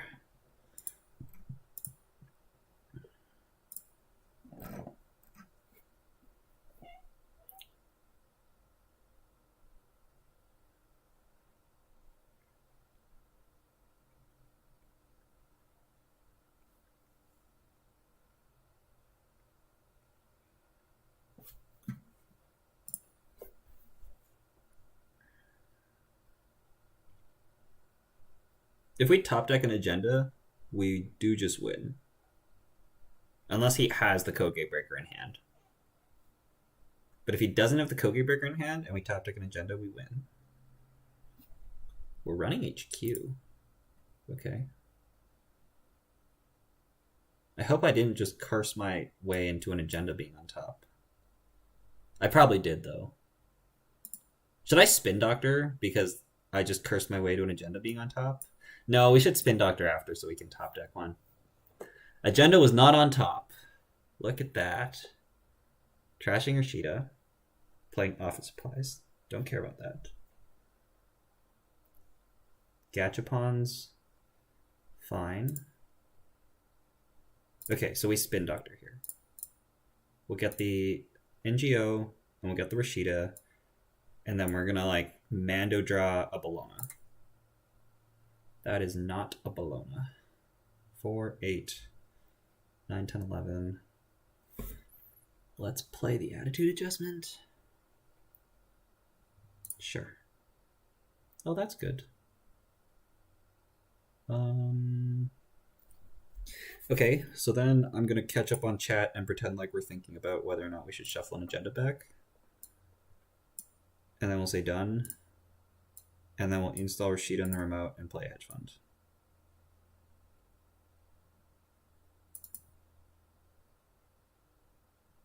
Yeah. He shouldn't run here, right? Because this isn't advanced. So then we should be able to fire this Rashida. But then he probably gets his Kogi Breaker down. And then we're just like hoping for a misplay. Because we have 3 on the run effects, and that's what we're going for. Is this firing? Yeah, okay.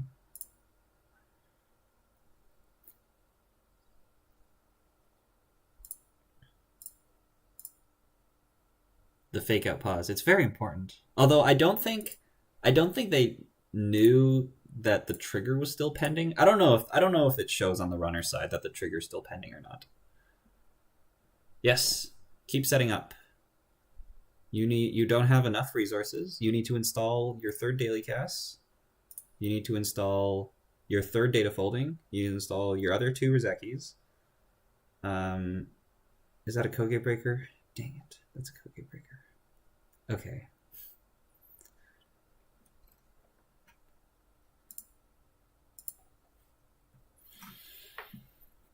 It's going to be a tough road to win. Maybe we can get a Hydra on the remote. We'll see if he runs the remote here. If he actually runs the remote, it costs him a decent amount. Like 2, 4, 6, 8. It costs $8, and then I can Biovault. Oh. Okay. I'm okay with this.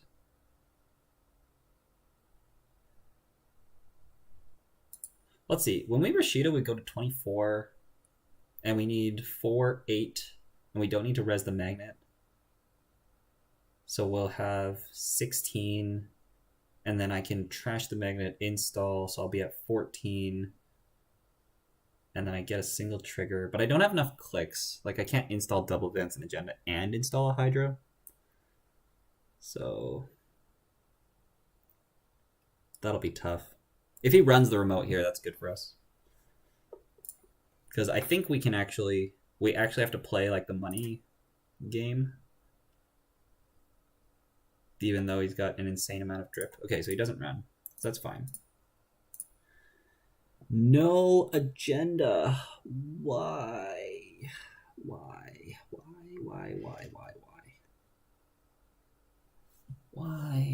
Okay.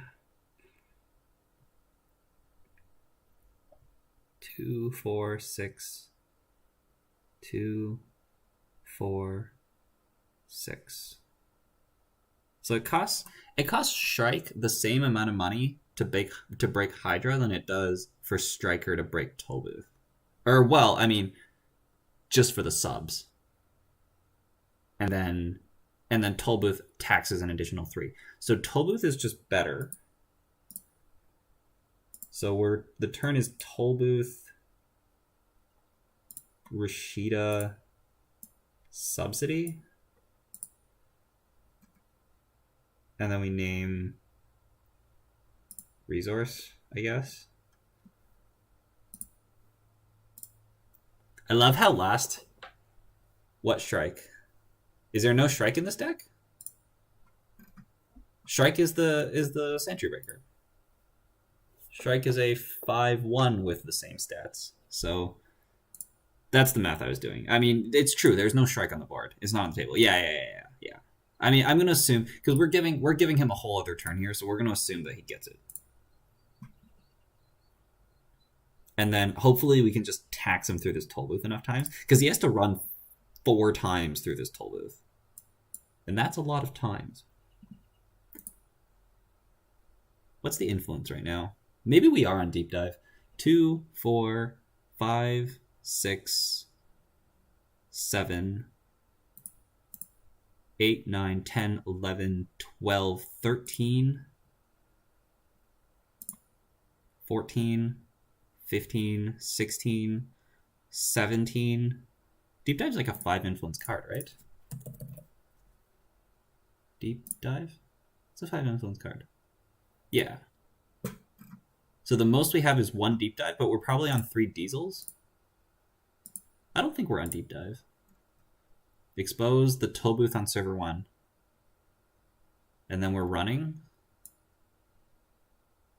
Okay. Sure.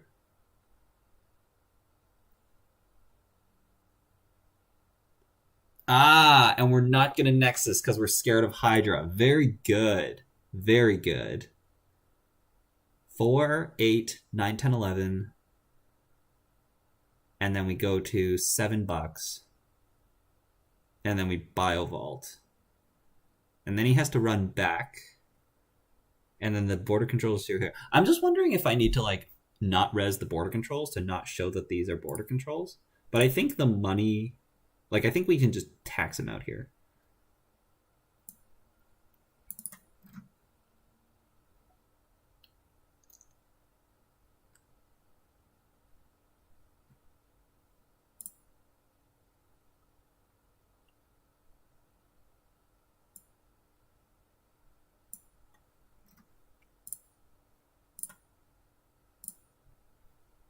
Wait, unless you're vaulting all those times, that's just a lot of Nexus triggers? What do you mean? Nexus only triggers once a turn. So we're only Nexusing the toll booth once, and then we actually have to break it twice. We'll see what he does here. He has to pay 2 to increase the strength and 2 to break. And now suddenly Sunny's at 7.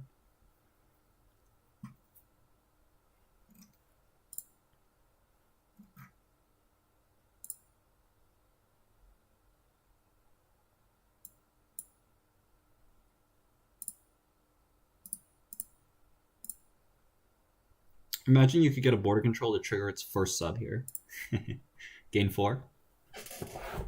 I'm doing okay. We don't need money anymore. Oh, we're gonna Nexus? Fine. This is fine.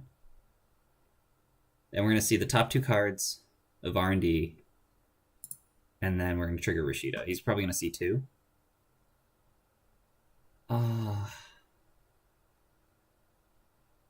Dang it.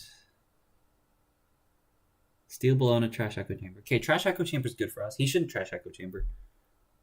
Because you want us to draw Echo Chamber and whiff on an agenda. But he found a Bologna. That's really bad for us. Installing Rozeki is a waste. Because this game's not going to go for that long. Agenda, please. Thank you. Pitch the daily quest and pitch the EULA. Naming. Again, we want to name something that won't trigger the pad tap. So we're going to name hardware.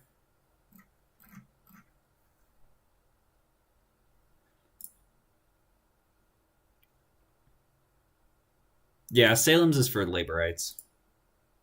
It was. Because this was the deck we brought to Worlds, right? So it was there because like Hive Mind Max and APAC Max and Big Max has labor rights, so it was there for labor rights.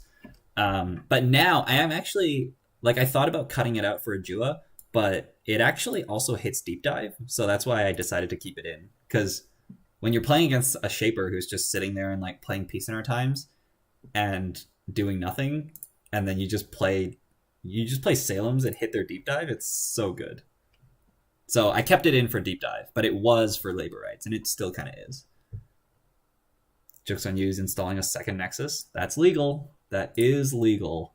You just have to overwrite your other one. But you can now install a console to overwrite a console. I win now, right? Like there's no way he wins. Oh, we're just installing pad tab 2. Okay. Good. Good. Okay. Very good. That was tight. I had to rush, and we made it.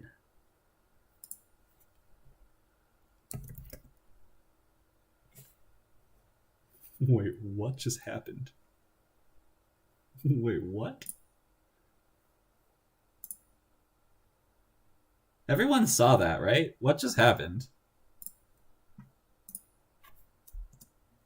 I'll reload the page.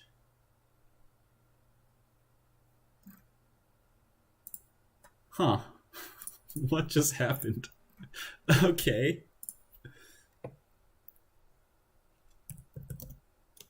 Advice how I can improve my palette.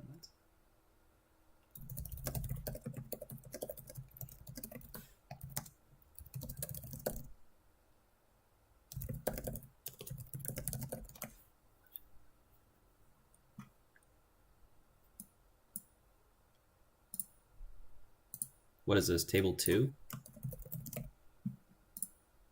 Yeah.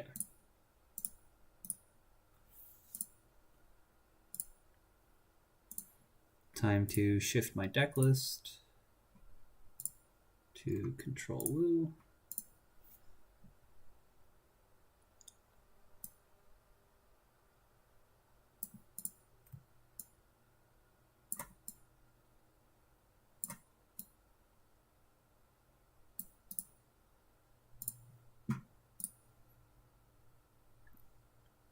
What a great hand.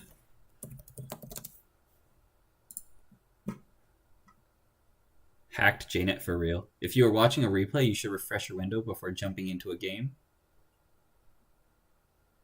After loading a replay, I got a lot of buggy things. Okay, I just refreshed my window after like the screen went black, so it should be okay now, right? Let's keep it. Let's go. What a great hand. What is this? There's so much stuff I can do on turn 1. Like Harbinger Specwork, Aesop's Rizeki, Harbinger Specwork, Beth Rizeki, and then we'll get the Aesop's later because we're not going to get that many Aesop's triggers. That's probably the line. Harbinger Specwork. Got the paperclip too.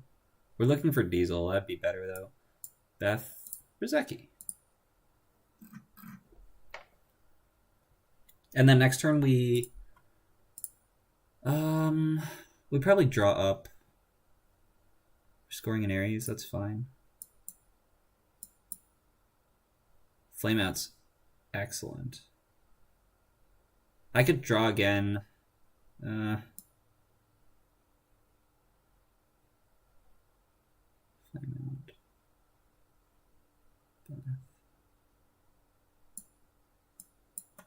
Okay.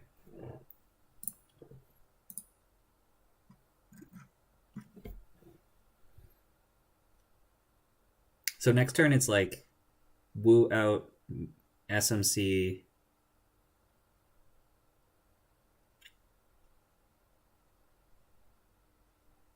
I'm just gonna keep not caring about this board, right? Bankers is fine.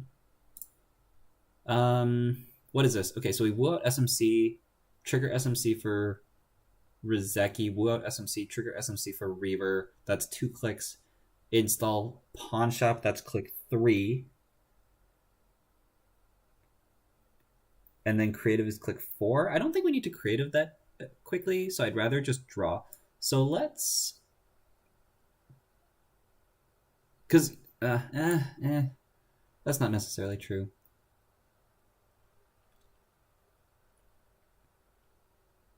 We do use all our SMCs that way, but I don't think I care. Okay, let's do it. So woo out SMC. And then I could click to draw here. But we'll install first. So let's install our Rizeki.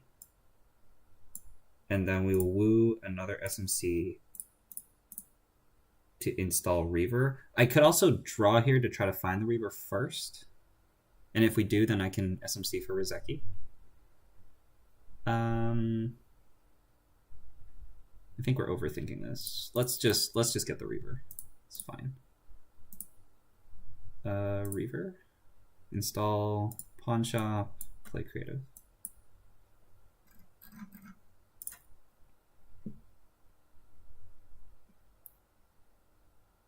You were good since you refreshed. Just something to remember when reviewing league plays. Flameout isn't better than Clone Chip. Clone Chip? What's CC? Clone Chip? CC's Clone Chip, right? And Aesop's? Oh, Creative Commission. Well, yeah, I mean, I have Creative Commission and Aesop's, but the Flameout lets me use my SMCs and then Mayfly later on. But it is CTM, so like we'll have to watch out for IP blocks. Wow, we're icing and upgrading this DBS. I don't think I care about that, but that's fine. Let's pawn this. Drew Palangi. We'll just draw here.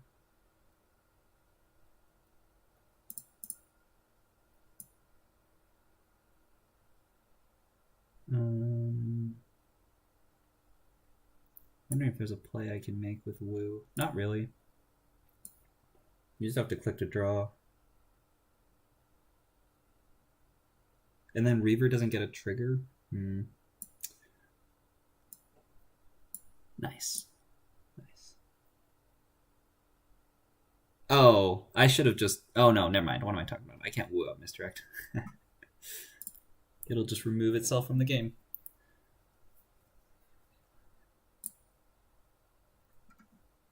Misdirect was a good draw. Harbinger would have been a better draw, but Misdirect's fine. They're hitting Regolith. That's fine. I'm happy pawning this Misdirect. So let's do that. We got our daily cast. That's really good. We got our Super Quarter, which gives us MU.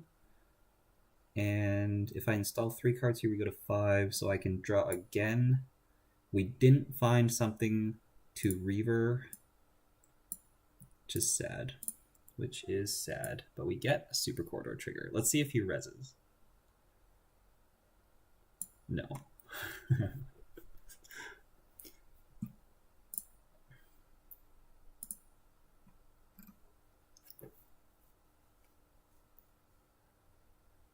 Install, hit Regolith. So that's a push, right?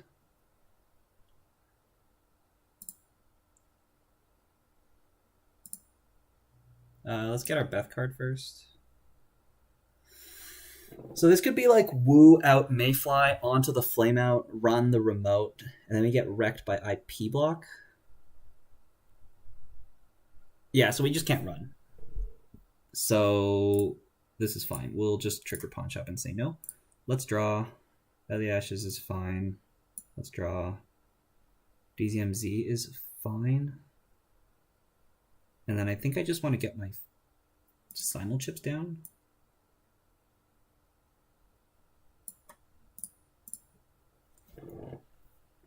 We should just like double deep dive and win, right? Especially with Beth on the board for so long.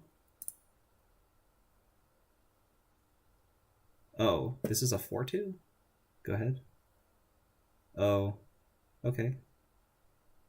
That's fine. That's really good. Like, we don't have to worry about this anymore. I could deep dive right now. That would be an unnecessary play to make. I could go after the Sansan. I probably want to claw to score and then go after the Sansan. So let's get ready. Let's get ready to trigger Clot next turn. So we'll go. So we clear tag. We install a program. That's 2 clicks. And then I have 2 other clicks. And I probably want to play this gamble. Yeah, we probably want to play the gamble. That's probably about it. So let's draw.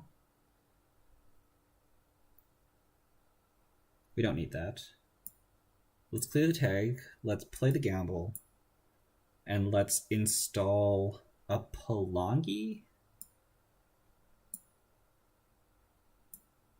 That's just Simul chip food.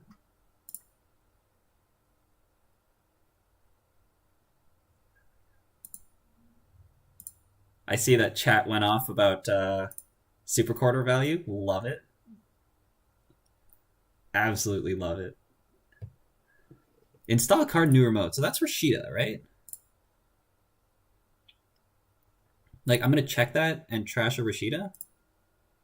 We could also just out of the ashes and deep dive. Because what is this? Like, this is something that we can just trace through, right? So you can just out of the ashes and deep dive here.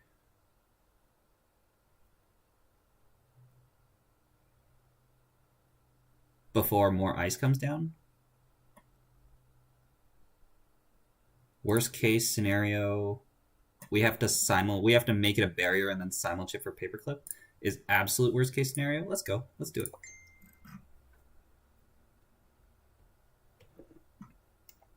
Oh wow.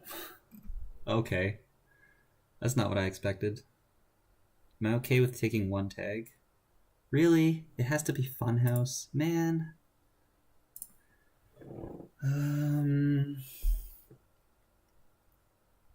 If I take a tag, pay 4, and then I float a tag, we lose the Beth. And I also, if I steal Bologna, we can get exchange. This is so bad. So I think we just bounce. Or we deep dive, take Bologna, and then clear the tag.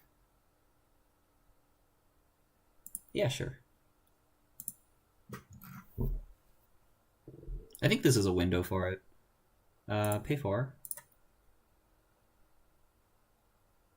We just have to hope we don't hit a QPM here, but there's probably no QPM. You accessed Mamba Temple. This looks different. Okay, so we cleared the tag. Do we run HQ first? In case for some reason we don't want to clear the tag? Let's run HQ first. If we hit QPM here, I'm going to be very sad. Okay, that's fine. So we run archives. And then we play the deep dive. And then hopefully we can steal a Bologna. Nothing. Oh, none of the highlights are on. There's nothing here. Net analytics. I don't know what that is.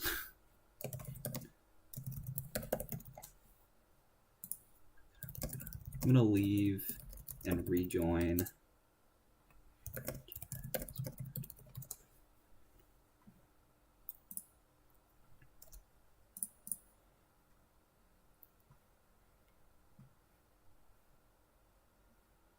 I guess that doesn't fix it. Okay, I guess I have to look it up. I can't believe I don't know what net analytics is. When the runner avoids or removes one or more tags, you may draw a card. Okay. Let's access the boom, and let's not trash it. And we'll say no, we don't want to access another card. We'll clear tag. Fine. Is this Rashida? Should I have ran that? I mean, if it's Rashida, we have to like trash it, and then, you know, we have to deal with CTM and deal with Ares. So.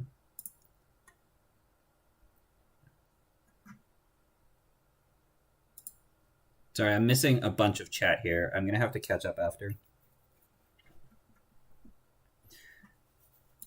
Or actually, I'm gonna try to catch up now. It's a double T400 for the price of one. Is Daredevil better? That's a discussion that I've been having, is if Daredevil is better than Super Corridor. Super Corridor can sometimes be... It can be, like, damage tech if you have... what do you call it? If you're against Punitive or Neurospike, it's damage tech. I do think Daredevil can definitely do a lot more for you. Also, Deep Dive whiffing's, like, so bad for us. We drew the clot, so I'm going to have to, like, install that, and then we're going to lose our Palangi.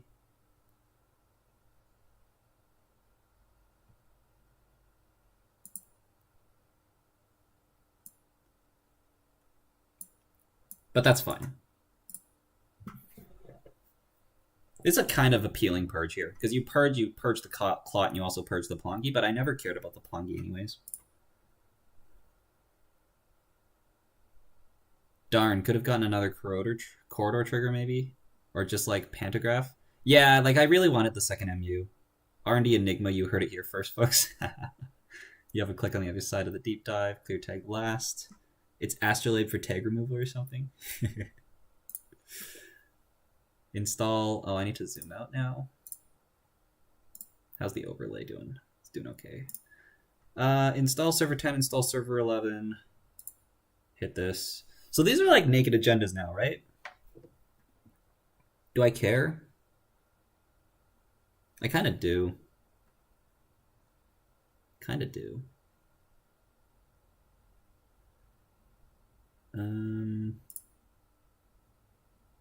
Okay, let's check them. If it's an MVT, that sucks. But I have a feeling one of these is a Beal. Because I've been checking nothing all game, so...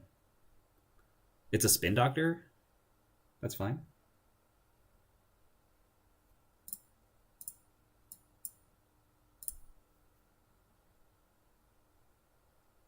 Yeah. DZMZ Rizeki? Seems fine.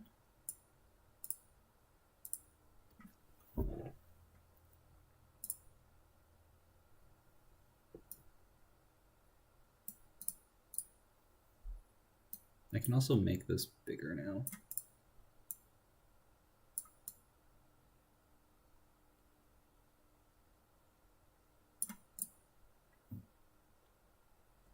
Do you care if you hit an MVT? I can manage it, but it's annoying.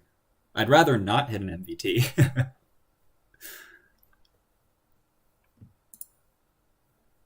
Okay, so we can Mayfly our way into the remote here.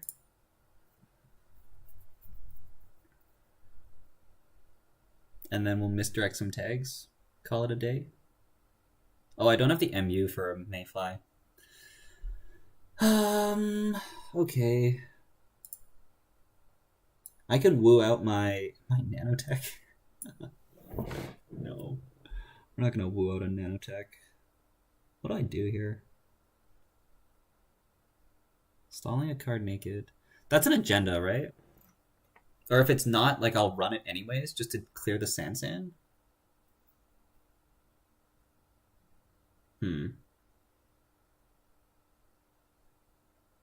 I could also just run it, click 1. And just pay through it, because it's like a turnpike or something that's here. I would love to not have to... It might just be a barrier, too. Okay, let's just run this. Show me.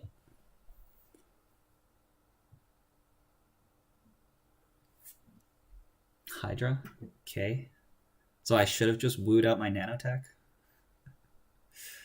Okay, I guess we'll paperclip this. Is fine. Actually, nanotech costs a fortune, so no, I don't want to do that. Okay, that's fine. So let's make this a barrier. Let's pop a simul chip for... We'll get rid of the Palangi, I guess. We get rid of a Rozeki? No, we get rid of the Palangi. But then I have to, like... It's a pain getting through this Hydra. I could Ngolo it. Yeah, Ngolo's fine. Let's get the paperclip out for free. Let's break for 5. And we'll continue.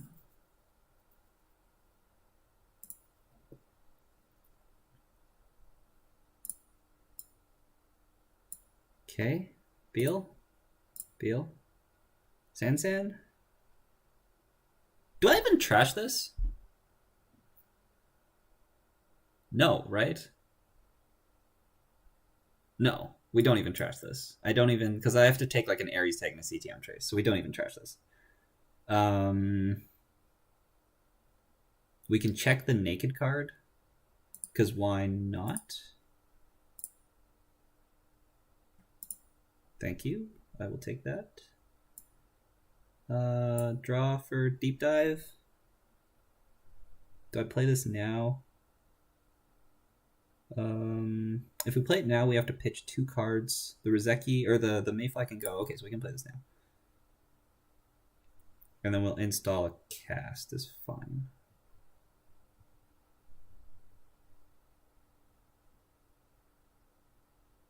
Or gamble just to be safe. We'll gamble to be safe. Throw the Mayfly out. Deep dive whiffing had a higher chance because DBS been running all game, so agenda's most likely bottom. Yeah, that's fair. Do you care if you hit an MVT? Why are these agendas on the table and not on Sansan Sigrid? Well, because they're naked. Like, I haven't been checking naked stuff. That's why things are being installed naked. For the love of God, stack your cards. I don't know. I like them not stacked. I would love the Rozeki to be here, but I don't know. I'm like, when I stack cards, it just feels weird to me, especially on the corp side. Like, all the servers become weird. Like, you got like server 1, 3, and 5 with like DBSs, and then like server 2 and 4 over here. I just don't like that. Card new remote, icing archives, hitting $3. Fine. Okay, so we'll check this because we've been checking, and we'll just keep checking. Don't care about that. Diesel. Okay, so our last deep dive is somewhere. We also have DJ Fenris, so we can deep dive 2 more times. We can get pull-ups installed, although I don't know if we care about that.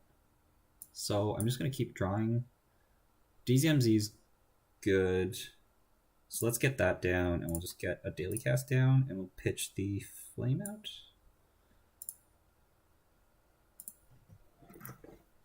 What's our time situation? It ends at 8:31, so we got 20 minutes. So we're doing good. Polyop installed feels like another Sansan kind of right. Not exactly. You don't want to Polyop Sansan and then take an Ares tag, because that can like really mess things up. Like you might do it if they're about to score and win the game, but I'd rather just hold the clot with simul chips on the table.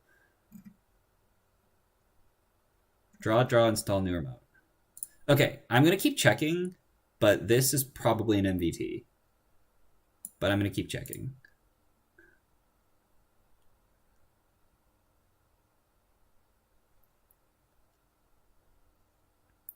Okay, it is not an MVT. Aesop's doesn't have to go on the board right away. Oh, I guess it can because we... Oh, very nice. That's an excellent draw. Let's install SMC. Let's install... Did I install Aesop's?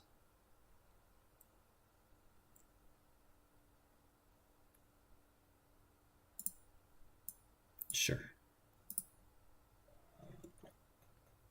So at the end of his turn, we're going to SMC for Ngolo.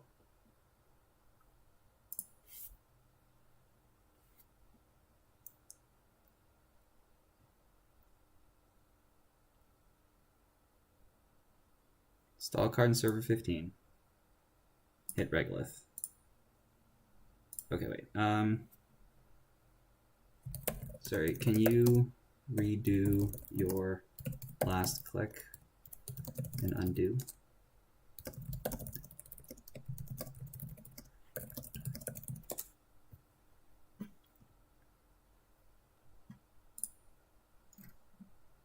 So you hit Regolith. So we're going to pop this for Ngolo here.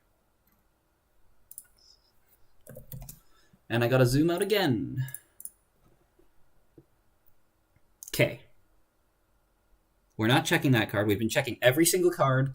We can get away with not checking that card. Take clicks. Trigger Beth. I don't need to... I guess we could pawn the paperclip, because why not? Yeah. Okay, and then we can run Archives first.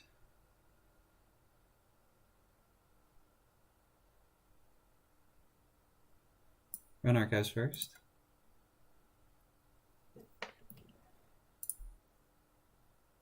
SMC on the flameout. Oh no.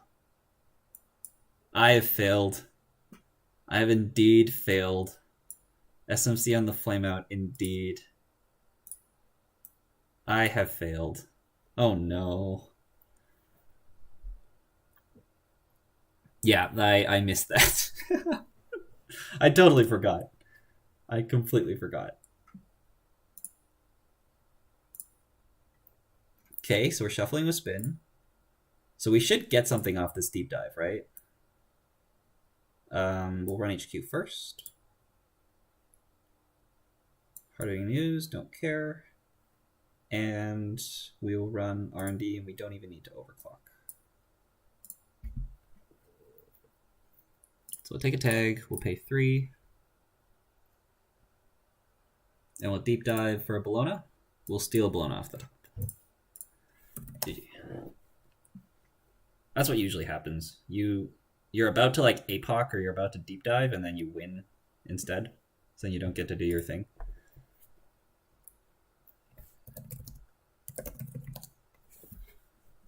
Okay, I got to zoom back in now. I was at 125%. I get to fix all of these proportions back up.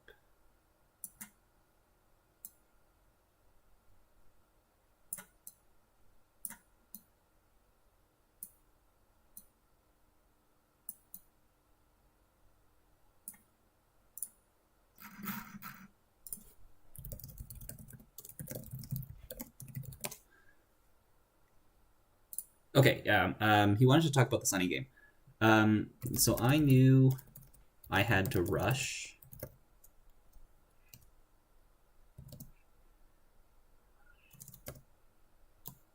Oh, okay, we could do that.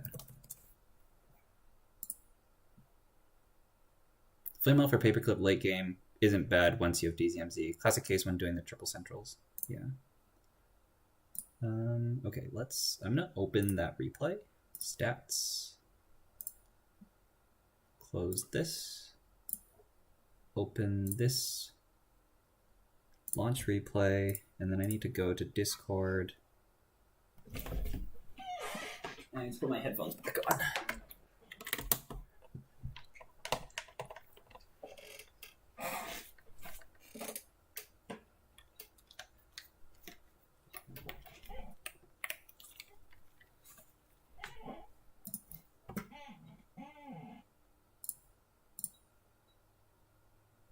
Hello? Hi. Hi! How's it going? Say hi to stream. Can you hear me? Oh, Hello? No, I can't be heard. Oh, I'm muted. Look at that. Hello? Hello. Hi. Sorry, I was muted and I didn't realize. Say hi to stream. Sorry. Yeah, you are.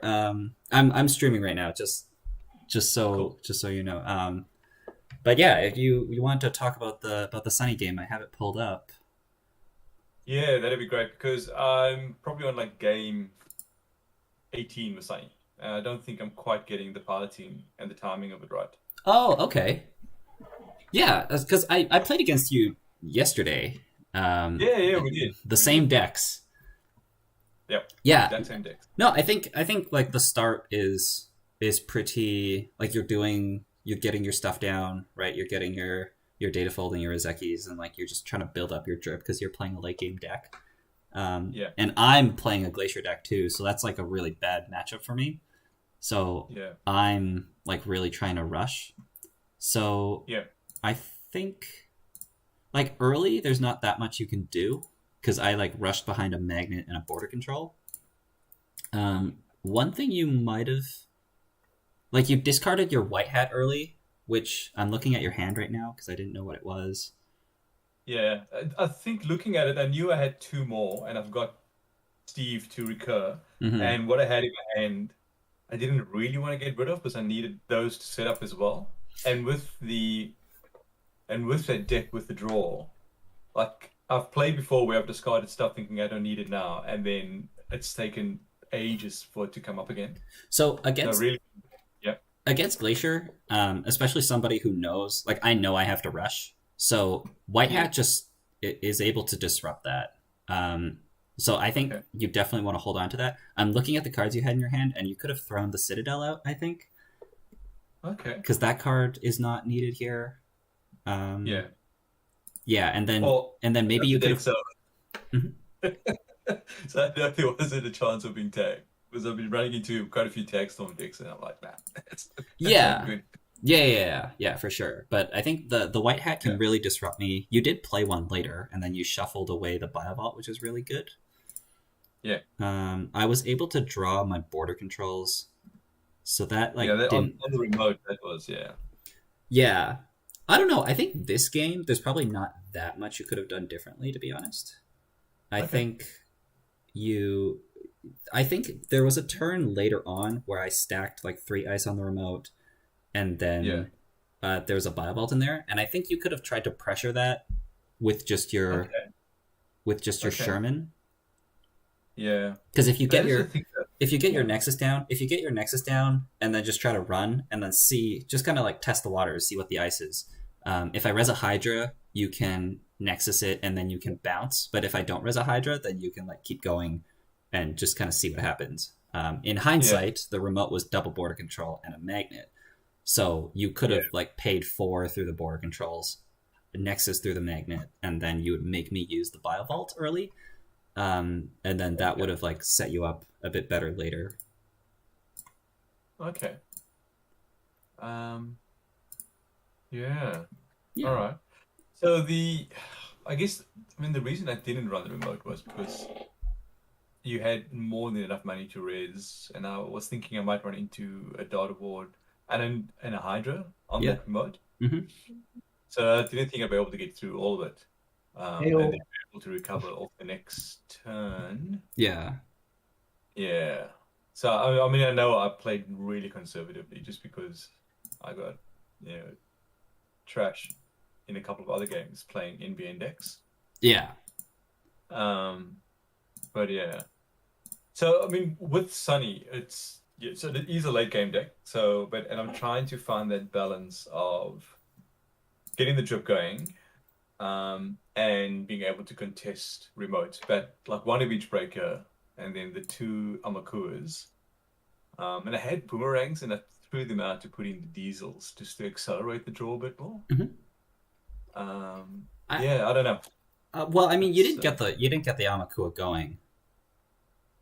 No, not in the IP block. I was like, That's really true, not worth but I was like, that's true. That's funny because I actually was like just throwing out the IP blocks because they're bad. But I guess if you installed Amakua, I would have installed the IP blocks. Yeah, exactly. But as things played out, you didn't install the Amakua, so I didn't even install the IP blocks because that just cost you $1 with your link. Yeah, it does. Yeah. Yeah. Okay. I mean, so I don't know. I think a lot of the games that I'm losing with science, either I'm too slow, so I'm getting rushed out, which is fine, because that's the nature of the ID. But I think some of it is just lines of play and decisions around where to run. I think Amakua is really strong, and you should go for it, even against IP block. Because if you install your Amakua and you get a Jackson Clare run and you try building counters, if I try to counter that with an IP block, you have your Citadel, so you can still clear the tag with the Citadel, even if I have IP block. Yeah. So I think that's worth going for. Because then like stuff like Magnet, you can break Magnet with Turtle, and it's much, much cheaper that way. You could even get your Turtle to 5 and use it to break Tollbooth. And I think I felt that not having Amakua down. It was really, I felt like that was limiting. I played even more cautiously because I wasn't sure what I was going to run into. Right? It really is, because your Sunny's issue, because as you said, like your Sunny's a late game deck, and you can do anything you want once you're set up. But if the corp gets too far ahead on points before you're able to set up, then it's not that good. So you need to be as long as you're being conscious of hard-hitting news and you're conscious of like tag punishment, then you want to be as aggressive as possible. So I think like the double Turtle is really good, and you want to get that down. And also like the Gachapons as well helps you get there. Yeah. So there's 3 in the deck. Mm-hmm. So this was NB Kelly's deck that I pulled and then just tweaked. So I took out the Arvid Worst that he had in there. Okay. And then putting the boomerangs, and then took the boomerangs out this morning actually, and putting the diesels. Okay. Yeah. So the boomerangs actually would have been useful in our matchup to get through an early toll booth. Yeah, for sure. Yeah. Cool. And your Woo game, that was you just owned me, especially with the clock and the symbol chips down. I was like, fuck. When the second symbol chip came down, I was like, I'm fucked. Yeah, that's pretty hard to get anything from there. Okay, I think the next round is set to start, so we should get going. Cool. Yeah, thank you so much for that. Really appreciate it. Yeah, anytime. I'll talk to you later. Cool. Enjoy. See you, Brad.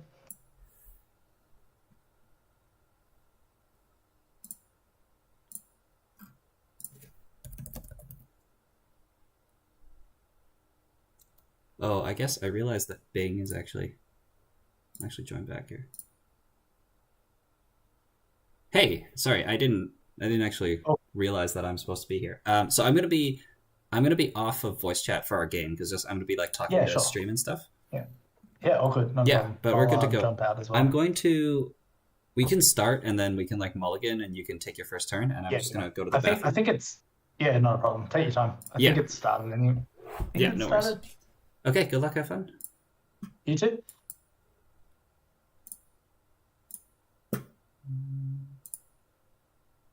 Okay, and I don't have to change my deck list thing. Nice. There's no way to know the Citadel isn't needed, though. Plenty of Tagasmaris out there. That's true. He played against me yesterday, so if you want to use that information or not, or if it's trustworthy information or not. But it's true. There is plenty of Tagasmaris out there. But I imagine you have 2 in your deck. Right? Okay, I'm gonna go to the bathroom, and I will be right back.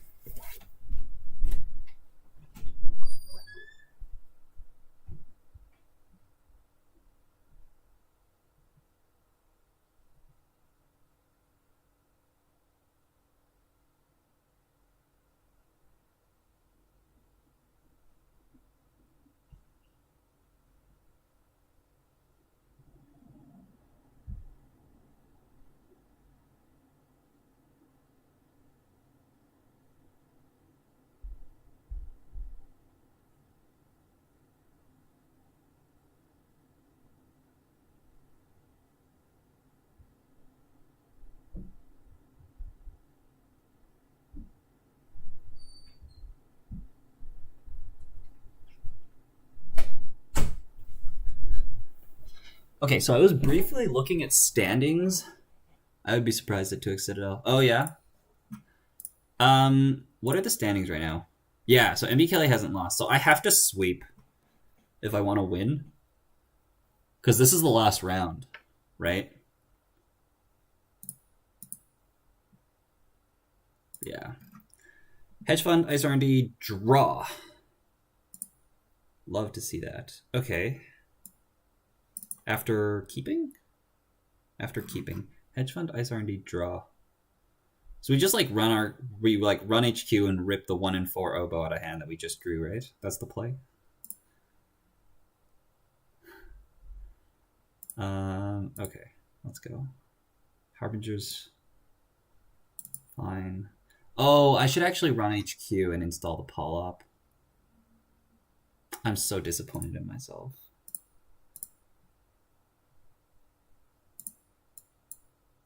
I just missed $1 of value. Man! The turn should have been run HQ, install Polyp, install DZMZ, install Rozeki. But I just missed $1 of DZMZ value. 2 for 1 and ruin a small tournament? Oh, man.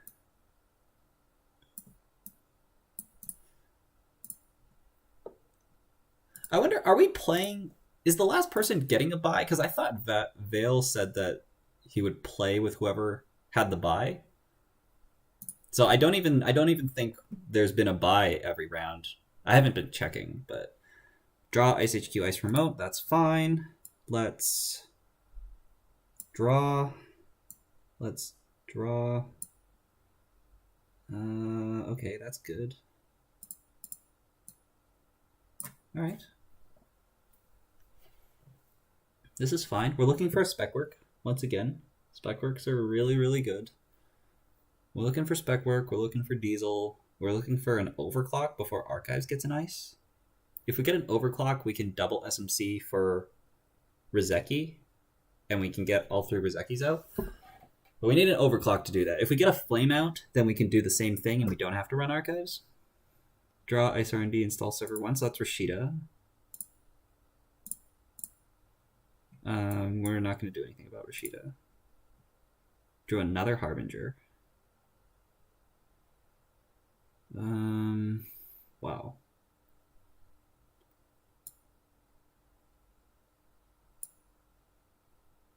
We could woo out SMC for Reaver. That's actually worth it here.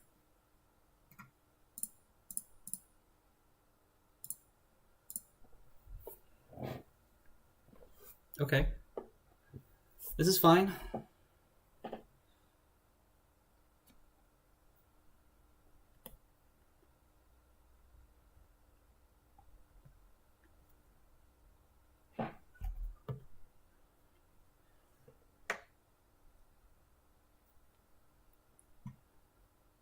Draw, Harbinger. Oh, I'm reading my own turn. Draw, Hansi Review. Okay.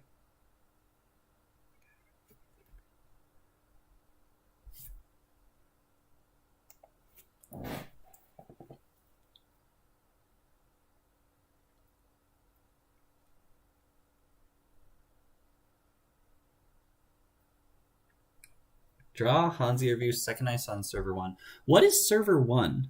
Because we started the turn with with 5 cards in hand. But like, even if that's Rashida, you have a Hanzir in hand, so you would have fired Rashida. Is there a top cut? No. I think they're just doing 3 rounds.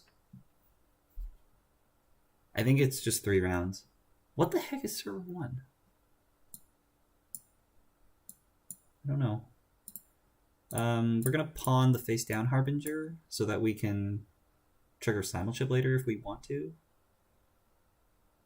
We can install 2 DZMZs and install SMC, and then we can SMC for a free Rozeki. Daily cast is probably better. Jeez. We're being real slow. 1 turn. Boom. 2 turn. Boom. 3 turn. Okay, so I guess... How aggressively do I want to get this Rozeki out?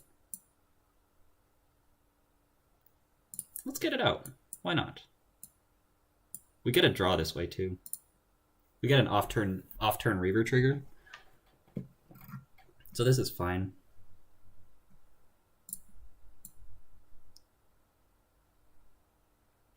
Let's see if we can trigger this before they end their turn.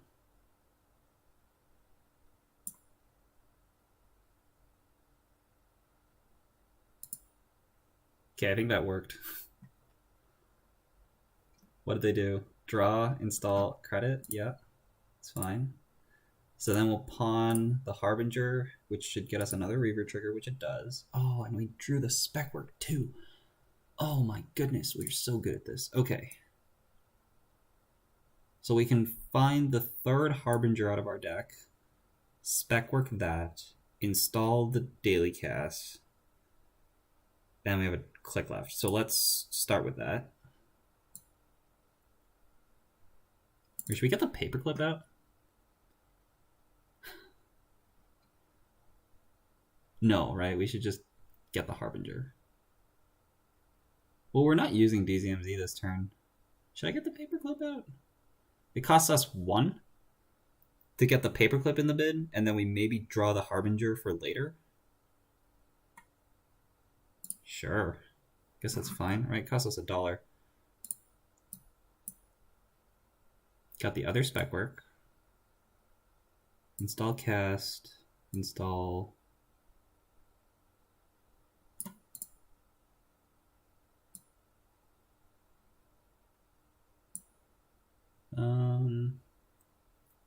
Mayfly does get us the stuff that we need. So we might actually just install SMC again here. Sure.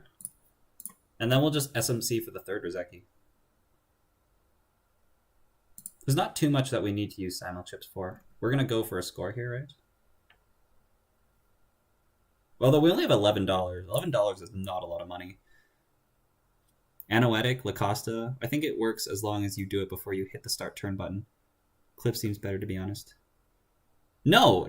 So Ranji, there's something wrong about it. Yeah, what was in server 1? I don't know. Yeah, Ranji, I think this it screws up Simulchip. If I do something right now, it screws up Simulchip. But shoot.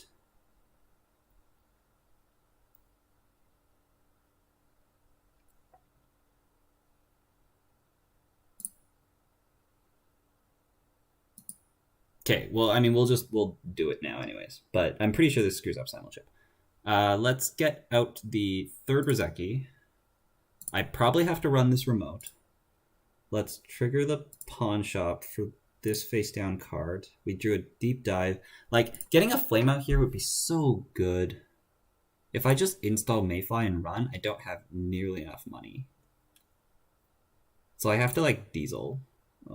Yeah, I have to leave that. And then they, like, score something.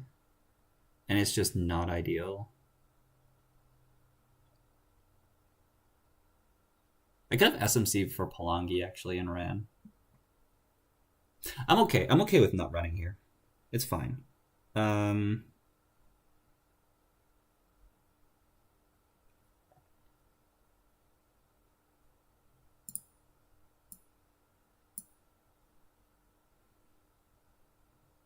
Oh, actually, Palangi's in hand. Install Palangi run. Yeah, like if I had Overclock or Flameout, I would run here, but I don't. So there's nothing we can do.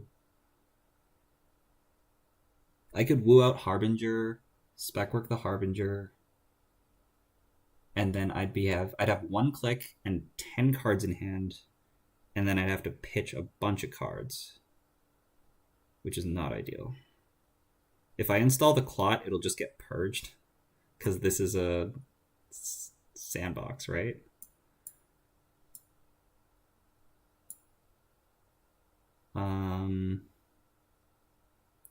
I could install Palangi and then pawn it.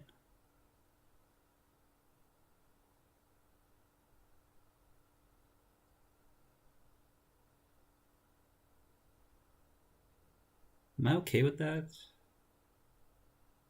I think I am. They're gonna like score sandbox and purge the Palangi and feel really good. It was snare then? I don't know. I don't play stupid shape of bullshit, so I can't say. I'm pretty sure it doesn't, but I haven't tested it that recently. Yeah, I remember it. Oh, wow. Nope.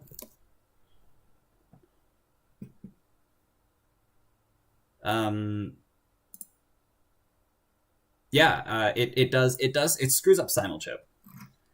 If you trash a program before you click start turn, it screws up simulchip. I don't know. I don't remember if it screws up DZMZ as well, but by the same logic, it would, and it also like triggers your Reaver for your turn. But I mean, like, you know, if I don't know, maybe I can try to show it on stream, and if it does trigger the way that I'm saying it does, we can always just ask for it back. Install double advance though is a very surprising play.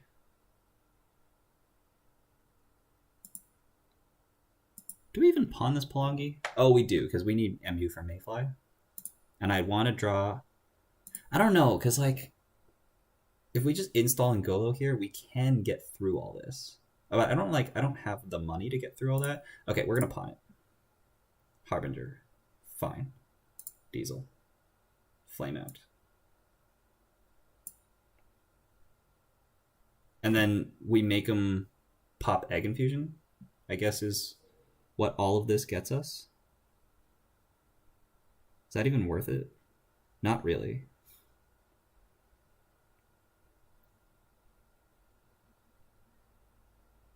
Might as well. It might be worth it.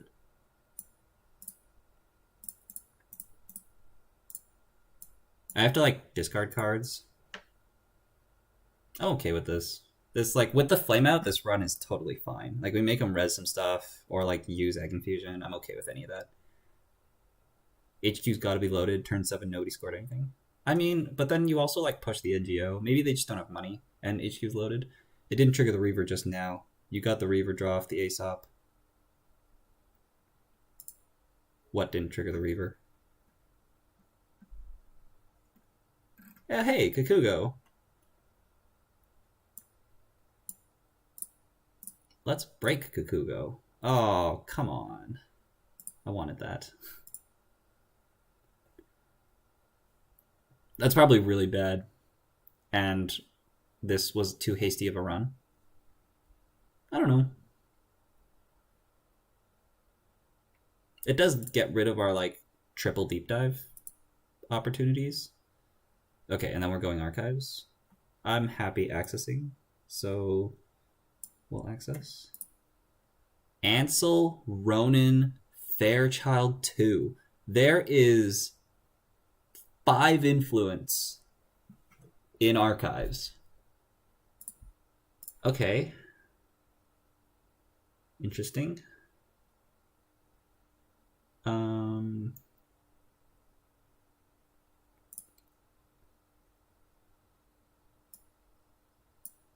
We don't throw out spec work here, right? Because we want nanotech on the board.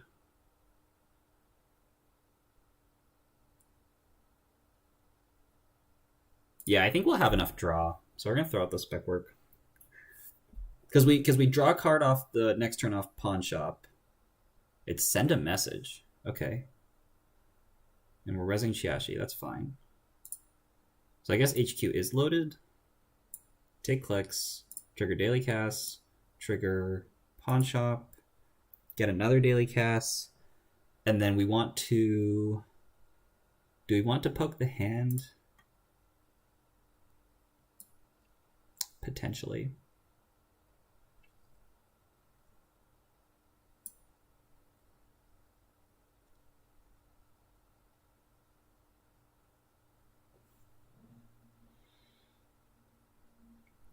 I think this is like install nanotech for the DZMZ. No, that's a waste because we like eat up our MU that way. So let's install Harbinger. Let's spec work the Harbinger. We drew misdirect and overclock. That's not what we're looking for. We're looking for Super Corridor or Ngolo.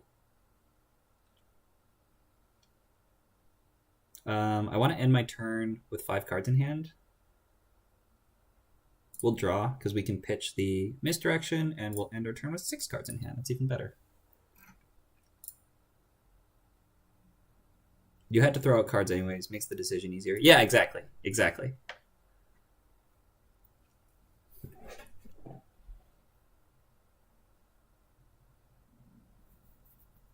Upgrade on HQ, though. Credit, credit. Love to see that. You do love to see that. We'll pawn this. We'll draw out of the ashes. We want to get our Beth. We just poke the hand here. We want Ngolo. We could like woo out Ngolo and then run HQ a bunch of times if we think there's agendas in HQ. I don't think there is though. Because we could like woo Ngolo onto Flame Out run HQ. That's like not a bad play.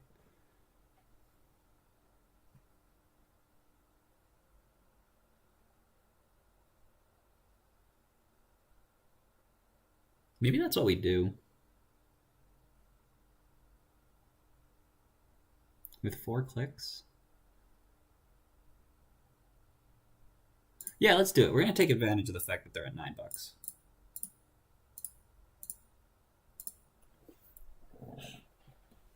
If we get booped into the Chiashi, then we'll figure it out. But we're not, so we can pay 2 to match strength and 2 to break.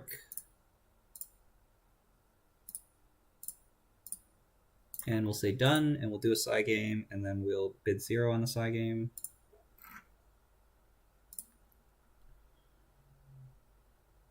If they pay $1 to make us draw there, that's fine. So that's why we can do that. It's Mwanza. Okay. Let's go. Celebrity gift. Rashida can go away. Send a message can come to our score area. Fairchild 2 on R&D. Okay, so there's no unresed ice, so we can deep dive next turn. And a Ravana. Holy smokes, we have a lot of HB influence. Okay. Wow. And we'll just leave the Mwanza there. Right? Yeah. So the Ngolo will go away. So we don't have to worry about that. We can install the misdirect to get a pawn shop trigger. And if we draw a card, we can get the Out of the Ashes into the bin. Sounds good. Trigger Flame Out. And the rest of this doesn't matter.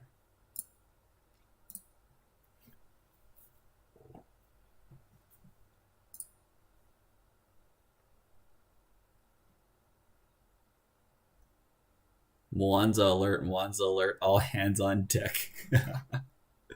There's a bunch of other chat there, but I'm gonna have to wait on it. Draw a card, credit. Okay, so we can deep dive here, and we'll just trigger Mwanza again, and we'll... Because like there's no unrest ice, so we want to take advantage of the fact that we could deep dive. Right. Let's pawn the misdirect to start things off. We will trigger the Rizekis, and then we'll do some math. So Ike costs us. So we're gonna simulchip for the Ingolo, which is free. We're gonna pay 2, 3, 4, 5, 6, 7, 8, 9, and then 10, 11, 12, 13. 13 plus 7 is 20, which will leave us with $10, and then we'll also play Overclock on the R&D run. So we have more than enough money.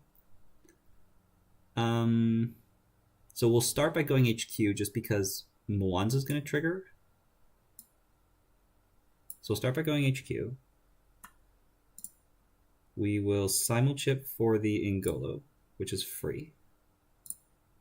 We will match strength and break 2 subs. And then we'll let the rest fire. I don't think I need to draw here, although we could. So let's... Yeah, might as well. Like, we just pay $1, draw 2. Just in case there's damage, it decreases the chance that the deep dive is hit, but also we might be able to like play a second deep dive. Card from hand, snare, lost the deep dive. Of course. Of course. Ravana, celebrity gift. We just gave them a bunch of money too.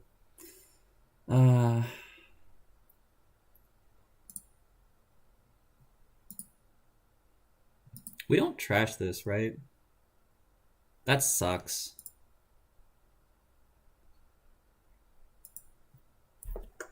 Ah, that sucks. We don't trash this.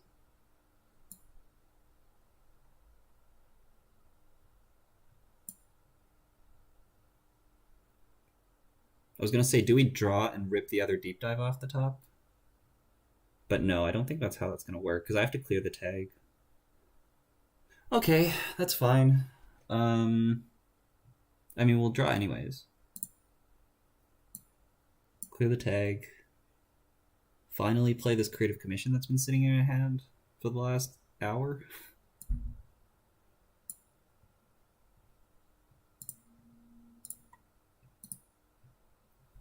Yeah, okay. This is fine. Like, there's no like CityWorks Deady that we need to worry about. So we're doing okay. We just have to get a deep dive off. Find our Beth, get a deep dive off. Icing Archives, don't care about that. But like, we're not gonna, it's gonna be really hard to get a deep dive off.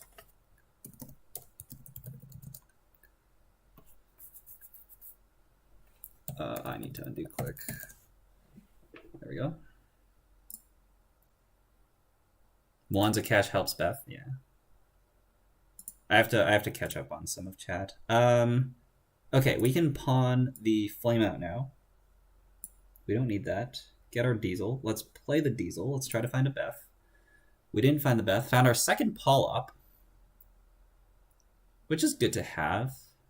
We can just like get our nanotech down for free. We can draw again, can we? Because Flameout's a dead card. So... But we don't want to discard because we need hit points. So let's install the nanotech. And let's... What do we need simulchip for? I don't know. We'll install it.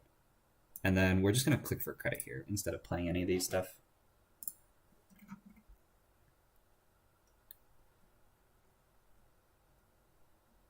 Beware of ganked. Ravana, Ansel, free and go is pretty nice. Do they have influence for ganked at this point? We've seen Ansel, 2 Fairchild 2s, Ravana. We're loading up more ice on the remote. I think I'm doing fine though. Like right now, Anansi costs us 3, Ansel costs us 3. So we're doing totally fine. Pawn Shop can say no. We're just gonna try to draw for Beth here. But also I should stop drawing. Should I draw one more? And we'll install this and play a card? No, I really should just stop drawing.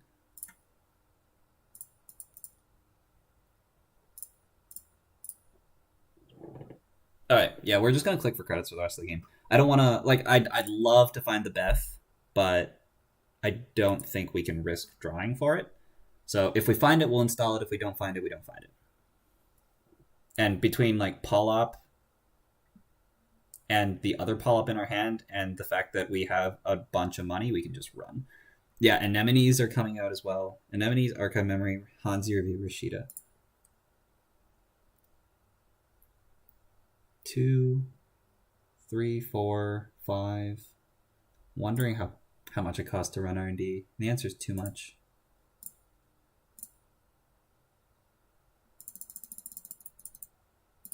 Okay.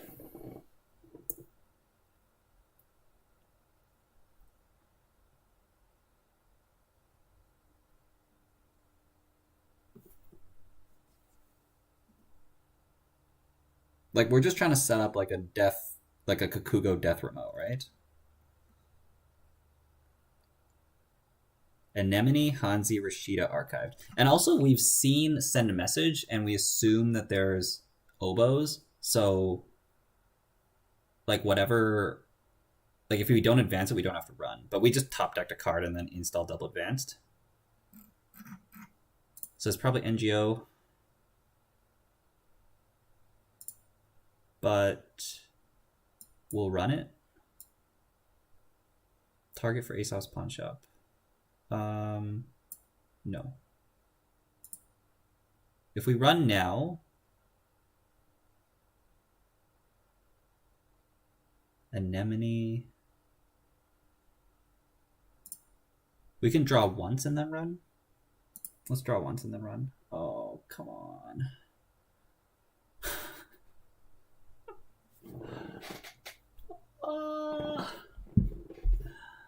Okay, so this is my deck telling me not to run, right? But then I like lose to Gene Splicer.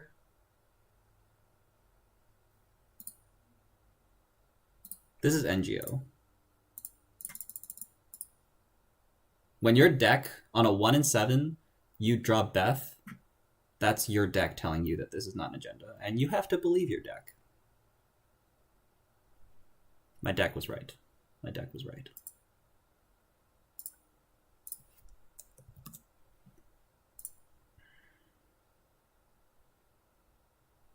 If you sell Reaver, does it proc Reaver? No. No, if you sell Reaver, it doesn't proc Reaver. Install a card in the remote, credit. So this is Rashida. We don't care about Rashida. Let's trigger daily cast. Do I pawn the daily cast? That makes us use a card? No, right? We don't pawn the daily cast because we don't want to trigger Reaver. Oh, we could pawn the Reaver. Yeah, let's pawn the Reaver. We don't need this. Actually, that's not necessarily true. That's fine. We did it. It's fine. I was thinking one cute play we can make is, because Reaver lets us draw, we can like... Oh, wow. That's a good draw by them. Reaver lets us draw. We can like pretend like we don't trigger Reaver at the start of the turn, and then pretend like we can't steal an oboe, and then right before we access, we trigger Simulchip, and then Reaver gets us a card, and then we can steal oboe. Trigger Pawn Shop, trash the cast because that gets us an extra $1. And then we'll just start like singling out of R&D, because why not? Because we have so much money.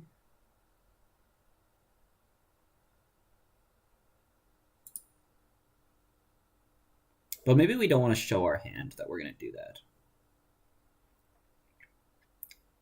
And just make them believe that we're just going to sit here.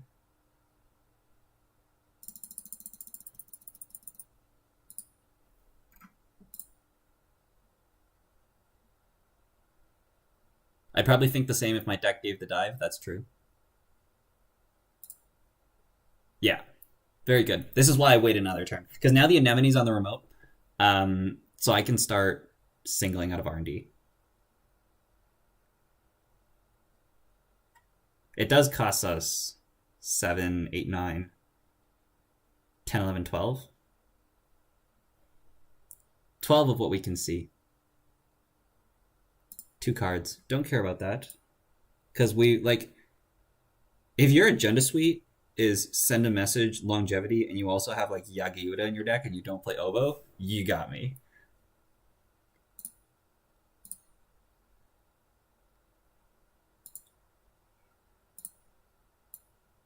So let's go R&D.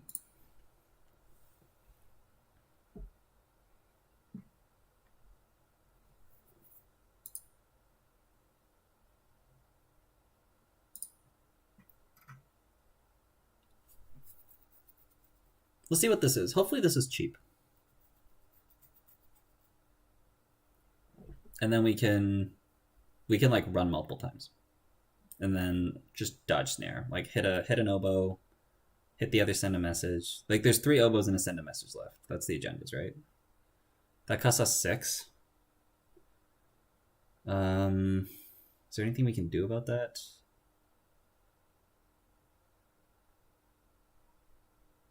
No, we'll just pay 6.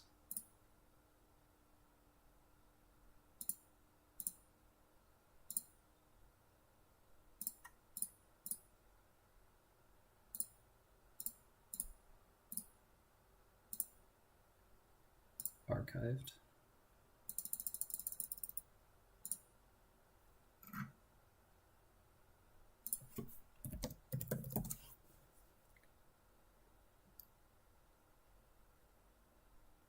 We want them to draw here. If they don't install double advance, then I'll run HQ. If they do, we might do both. They do install double advance. Okay. Take clicks.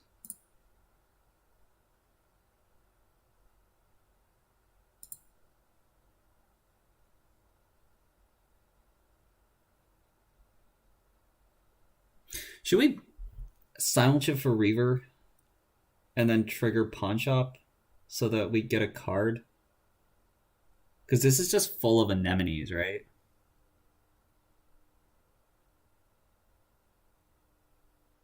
Is that a play we need to make? It might be.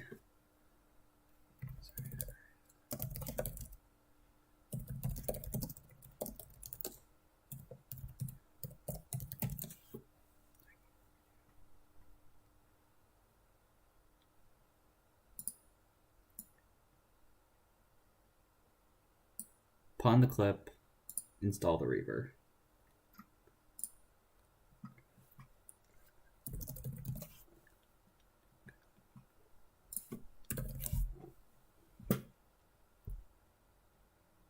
Because now we can use Simul Shift to draw a card. And that might be relevant, because I'm not using Simul Shift for anything else. Getting a Fenris on the board this turn would have been great. Trigger Beth. Trigger Pawn Shop.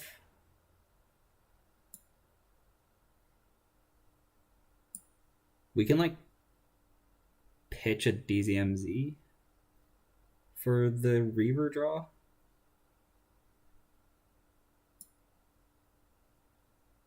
Sure. Okay.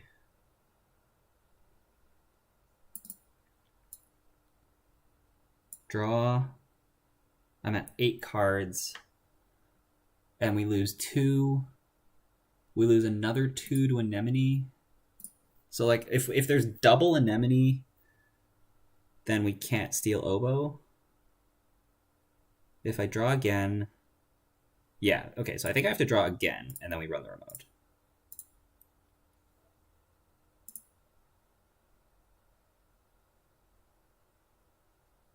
Simul Shift Fenris, easy peasy. It'd even be free. $3 discount. It would even be free. Alright, outside ice is Anemone. Don't care what we trashed. Next ice is Kakugo. So if there's another Anemone on the table, we lose. But we go for it, right? No choice.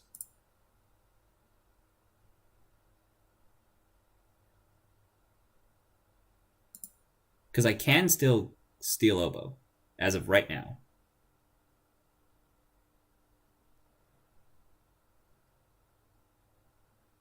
Isn't that an awful play? Alright. Let's start acting before they realize it's an awful play.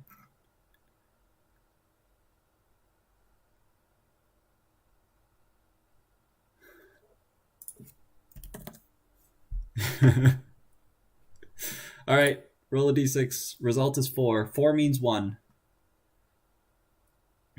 They think we're going to spend 2. I spend 0 here, right? Because they've realized that the side game actually matters, so they're actually going to spend a non-zero amount. Yeah. And then we jack out because we don't want to hit snare. Now we rerun the remote.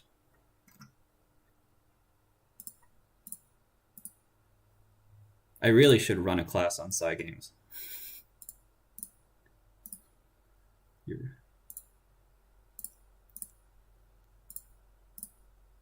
But then if people know my stuff, then they're not gonna. Then I'm gonna stop winning side games. So that'll be an issue. Let's get rid of that.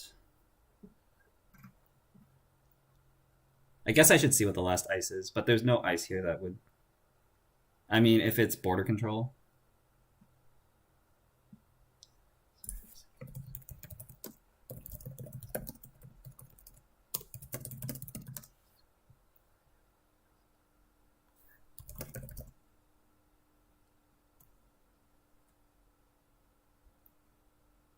Yeah, I should have waited.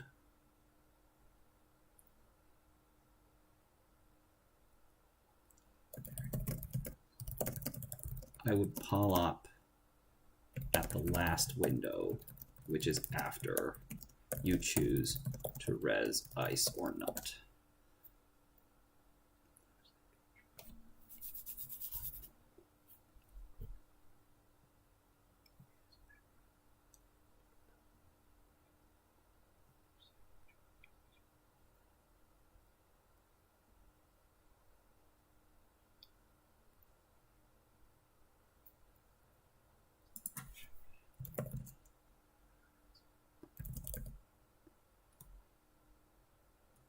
Okay, if this is... Oh, okay, that's fine.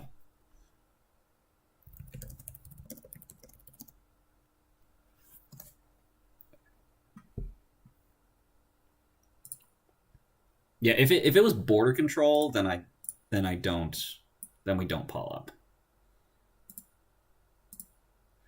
All right, run R&D. Don't die to snare. It's not in hand, right? There's a snare in hand. Because otherwise they bounce us to R&D. So we run R&D. Make a non-C code gate. No. Pay 6 to break. Continue. No. Pay 7 to break. Continue.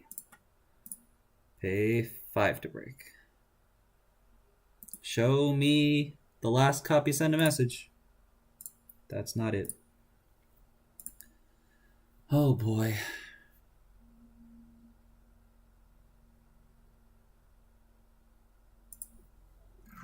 Archive memories? For what?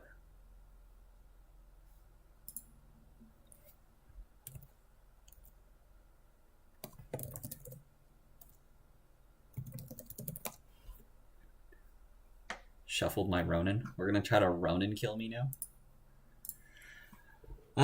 What's my last card? Overclock, Creative, Gamble, Daily Cast, Simul Chips, DZMZs. It's not a program. It's a diesel? No, it's not a diesel. Specworks, Deep Dives.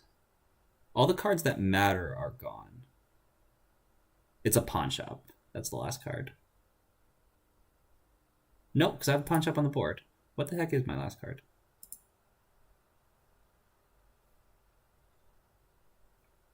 It's a Mayfly? Yeah, it's a Mayfly. After all that, I can still woo a Mayfly out of my deck. Wow. Spectacular. Spectacular. Okay, let's trigger Rizeki, Beth, and then we will pawn our Reaver, and we will run R&D. I got a 1 in 19 to win the game. Because if the send a message was in hand, it would have gotten the remote, so it's not in hand. So I have a 1 in 19 to win the game. And like a 3 out of 19 to lose the game, because there's snares in there. Assuming there's 3 stairs. There might not be 3 stairs. Okay. That's fine. You would have also archived memories if the send a message is in archives and put it into the remote. So send a message has to be in R&D, and oboe is going to get scored next turn. So I just click for 3 credits here. And we hope and pray that the send a message is going to be on top.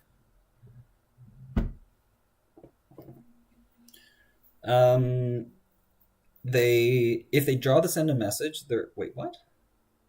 Why is the turn not install double advance?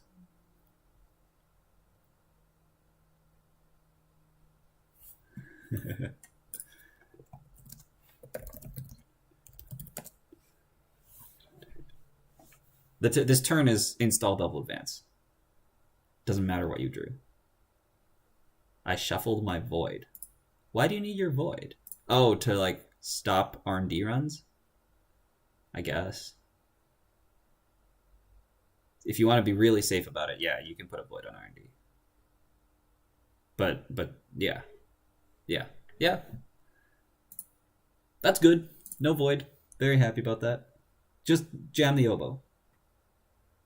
Okay, so the fact that they thought about it means the send a message is still in R&D. Because if the send a message was in hand, you jam the send a message. We'll pawn a DZMZ. Alright, give it to me. 1 in 15. I lost to Mariu on a 1 in 15 2 days ago.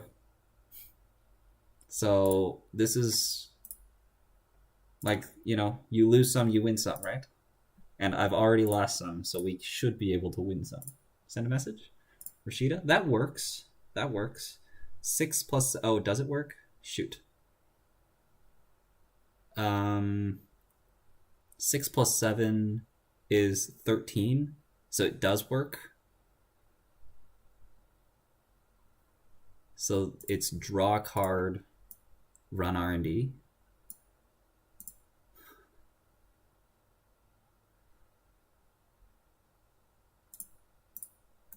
Okay, 1 in 14. Make Chiashi gain code gate? No.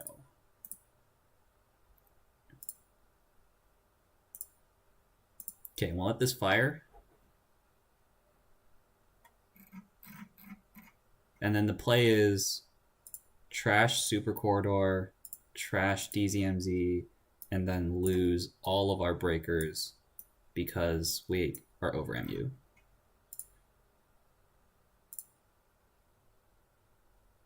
No.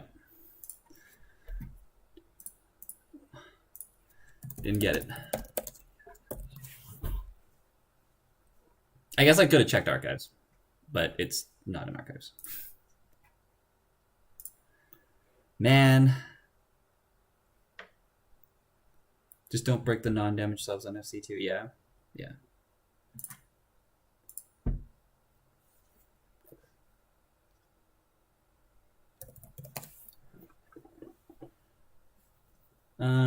We have another game still. Man, that sucks.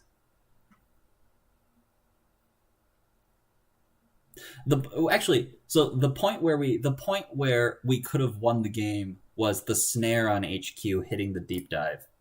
That was a 1 in 3 chance because we had 9 cards in hand. We had 9 cards in hand, and the snare out of HQ hit the deep dive, and then we couldn't deep dive that turn. And like after that, we couldn't deep dive anymore, and that's where we lost.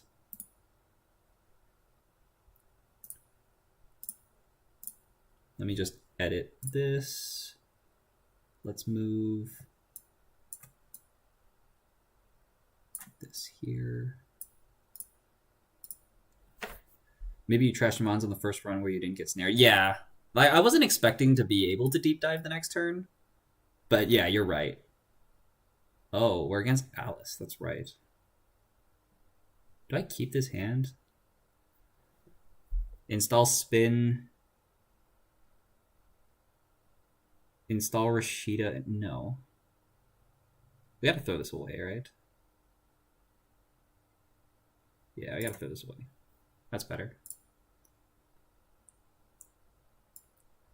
That's rough, buddy. Very good. Very good. That's rough, buddy, indeed.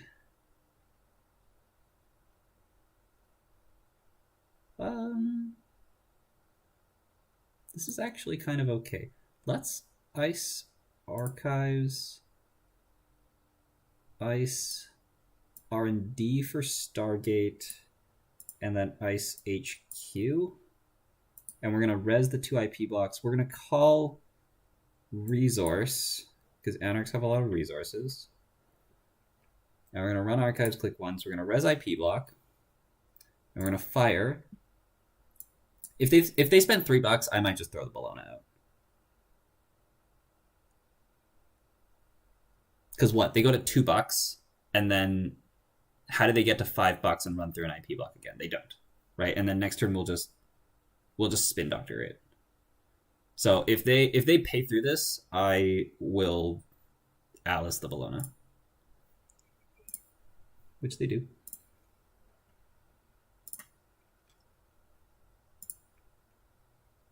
Hot Pursuit?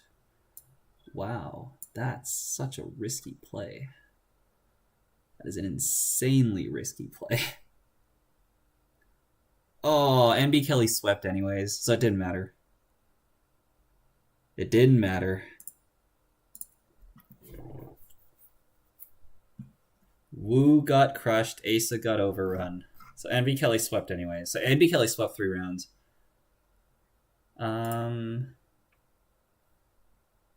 So they're not gonna, like, get the Bologna next turn, right?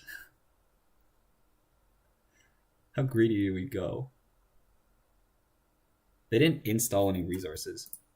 What the heck? I think we still call resource, though? No.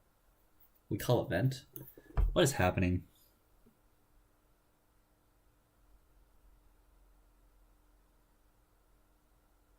Did he just click for 3 credits?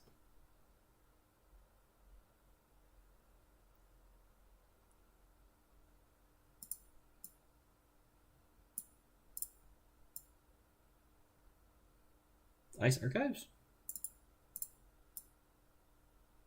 Sure. I'm okay with this. I'm very okay with this. We'll just take this very slow. Like, they're on $0 in a tag, and I'll just trigger my ID once or twice, like click for a couple credits, and then eventually we'll get Rashida behind this magnet. I'm very okay with this. You can have a free access. If you find a send a message, well done.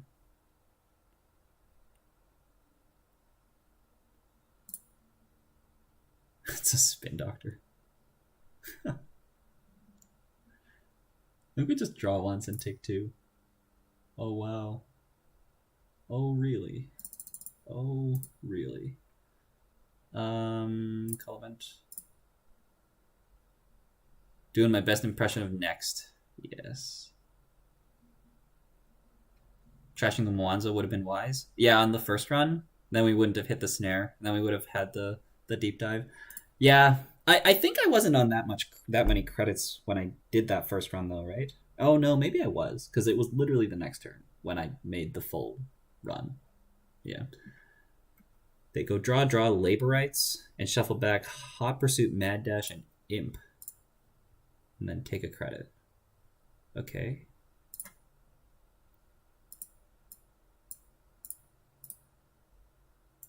No Rashida. I'd love to pitch this Bologna. So we'll draw again. Nice draw. We'll name event.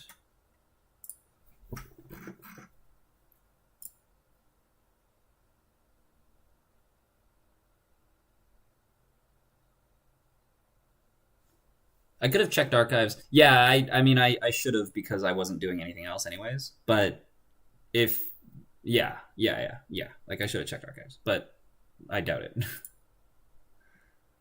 But I should have. That is an issue that I have, is like, I'm like, the game's over, I know what's going on, I don't check archives, and for some reason, there's an agenda in there, and there really shouldn't be. Because their agenda suite should be 3 send a message, 3 oboe, and a longevity serum. So there's only 1 send a message left that I can score, and they had an archive memories because they've showed it to me multiple times and I've accessed it out of HQ.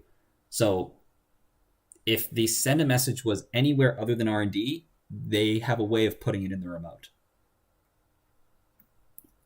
Labor rights take a credit. Obelisk. This is a tag me deck. Okay. Fine. NGO front.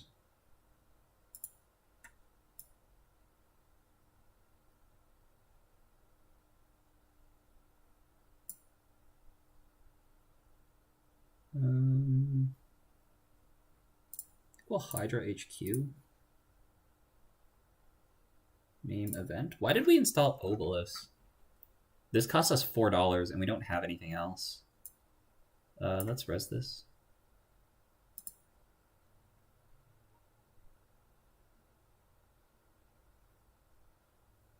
So the woo is actually like not doing that well. Oh, we're not running here.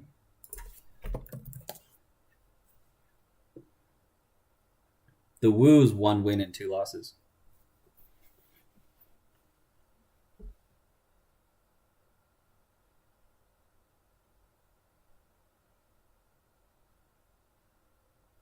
Yeah, I could have trashed the Moanza on the first run, and then I wouldn't have to deal with it the second time. But I didn't. I also didn't have the deep dive in hand, right? Oh wow, we're. Oh no.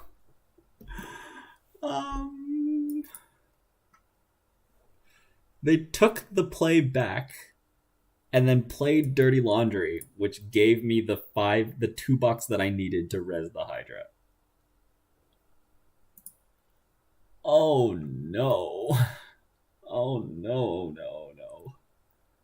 That is rough, buddy. If it was rough, buddy, before, this is rough.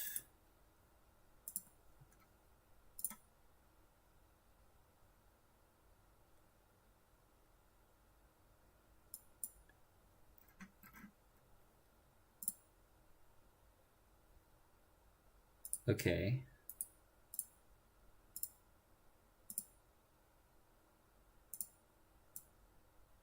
We just throw the balloon in here, right?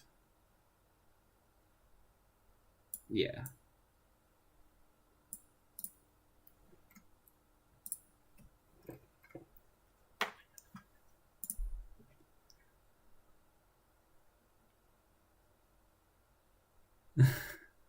They do have breakers in the bin. They have all of the breakers in the bin, actually. And they also have an eater. So, and they also have counter surveillance now. So we do know that they're on counter surveillance. So this border control is well placed. I'm going to take $1 just so that we can hit them with another Hydra next turn. Oh, actually, that's wrong. I should throw an ice on R&D instead. Because now I have to discard. Yeah. I don't know. If they run into the Hydra, I'll look like a genius. But if they don't, then I should have either thrown the toll booth on R&D or put the Biovault in the remote.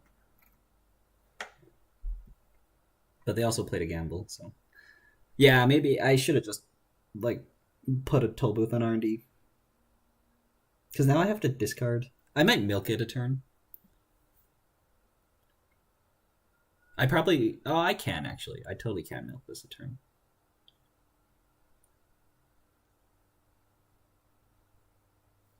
Like...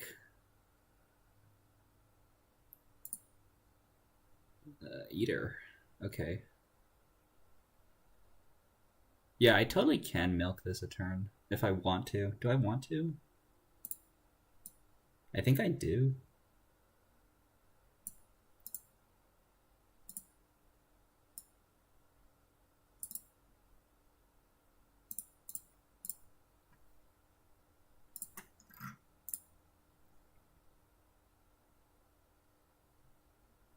Yeah, I don't think that Bologna's in much danger. I agree.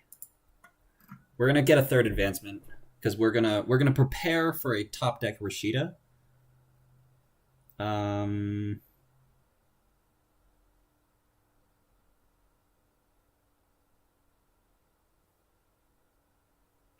Sure.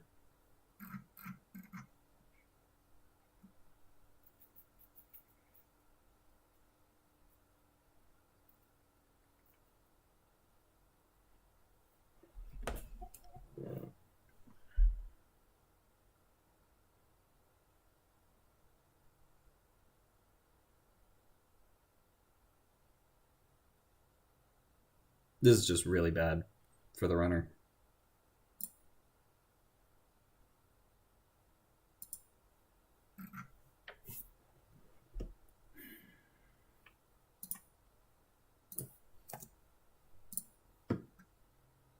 Oh, wait, they split. Giles said Asa got overrun and Wu got crushed or something. I thought NB Kelly swept. Dang. Is Bing actually on? Yeah, we're both at 9. So, like, if Bing wins this game, then could catch up to NB Kelly. What did we do? We broke the damage, and I get $5 on the run? Nice. Oh, unless we wanted to do something else?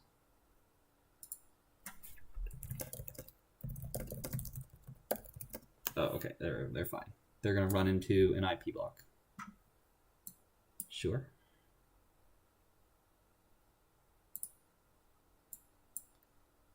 We're charging up their tags for them, but I don't see how they're going to get enough money to do anything. Nice draw.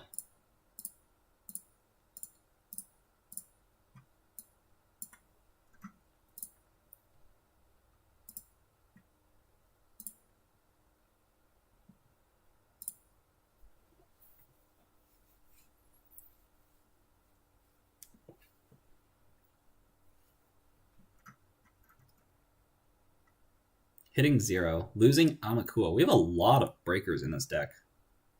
0 MK Stargate. Draw a card.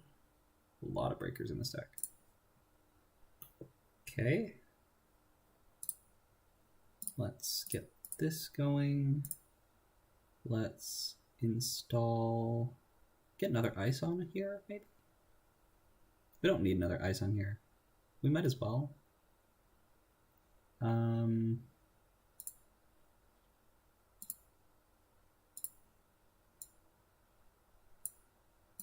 Let's do that. We'll just protect the Biovault because it's safer in the remote right now than it is in hand. Although this remote is... No, the remote's totally safe. What am I talking about? You got a chunk board state. That's how this goes. Chunk board state is how a 3-0 corp does it. But the woo is what fell short. I had chances to win against the Asa, and then I think my chances, oddly enough, like my chances against the Asa was much better than the chances against AgInfusion, but like I missed a 1 in 3, or well, they hit a 1 in 3 on the snare after a potential misplay on not trashing the Wanza.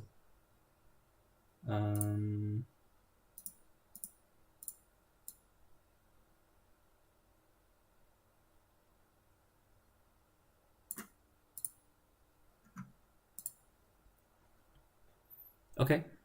Next turn we will put a toll booth on the remote and put the echo chamber in there.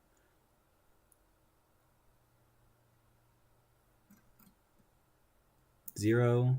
Paperclip, Hippo, Light the Fire. Light the Fire is scary. But it's whatever. Oh, okay. So I guess we're also icing HQ. Don't hit the echo chamber. Please. Oh, wait, no, they're breaking with ear, so they're not gonna access. Good, good, good, good, good. Good, good. But why are we continuing? We're just hitting the IP block to take tags? I love that. Yeah. Okay. You can jack out too.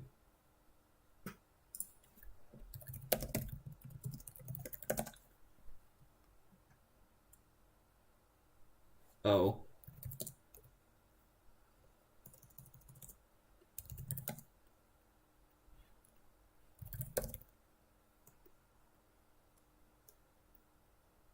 Yeah, I think I'm pretty sure there's a window. Well, I'm sorry. There definitely is a window. I'm pretty sure JNet gives you that window as well.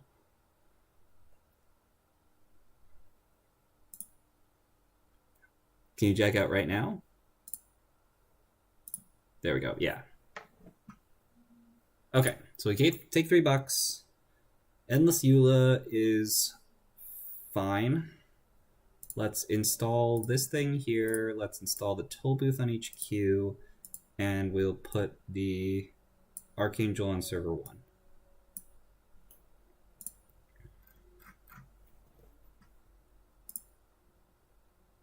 This is a brutal counter deck to counter surveillance. Do you Biovault to protect the Hydra? Oh, no, it's fine. It's fine. They can pay. I'll keep the Biovault around. I didn't even think about it. Because what? Like, it was their last click, so... Was that their last click? Yeah, it was their last click. I can kick them out and then install another piece of ice, and then I don't have to res. This is torture. It's true. When you have ice in your deck, this is how things go. I can't fire this now, but that's fine. I'll click for 3. Yeah, we'll click for 3. It's fine. They hit 2 toll boosts and we rezzed it. Yeah, that's fair. We could have biovaulted. And then we keep the Hydra.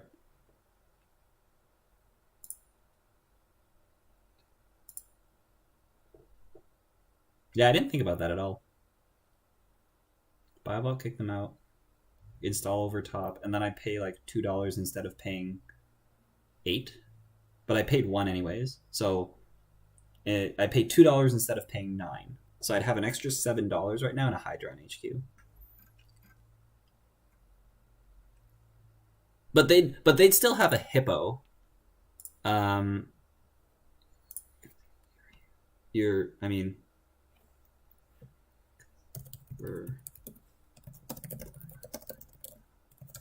mean, okay, what does this mean?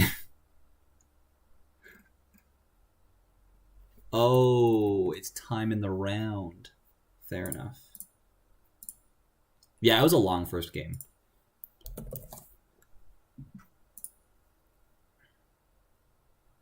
Their stack is empty already. Yeah. Well, yeah, because we're like trying to hot pursuit and hit people who are installing assets because they're CTM or Gagarin. I guess Gagarin can kill you.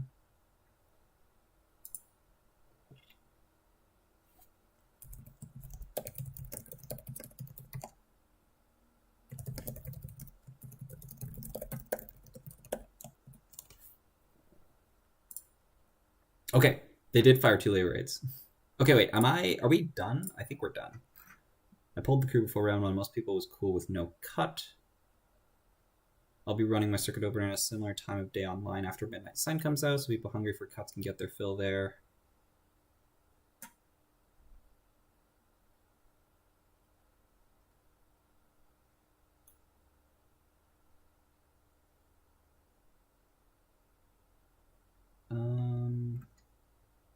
Yeah.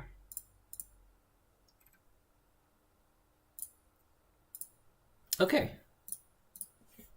Let's see what that puts us at.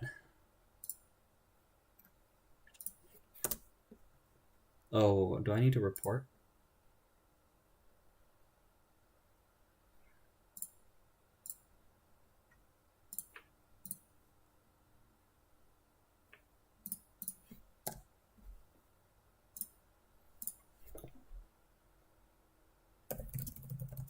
That was a corpse split.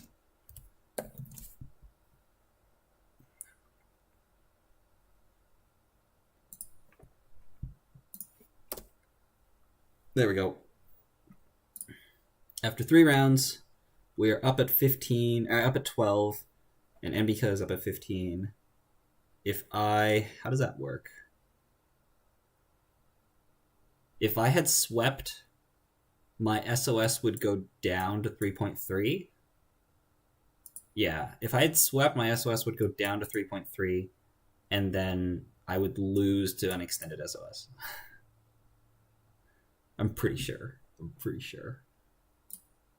I want to do the math just for fun to check SOS, because MB Kelly played Tekjin, Dunch, and Giles, and Tekjin, Dunch, and Giles are here, here, and here. So that's 12 plus 9 is 21 plus 9 is 30, and then I played against Giles, which is 12 plus 12 is 24.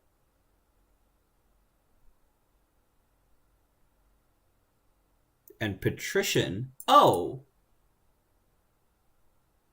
no. Sorry, this goes to 9. Yeah, this goes to 9. So yeah, we'd both be tied on strength of schedule, and I'm not gonna go about trying to calculate extended strength of schedule, but 3.88 and 3.11 is a big enough gap that I think if I if I win, I think this just stays the same actually. So then I lose on extended strength of schedule after 3 rounds.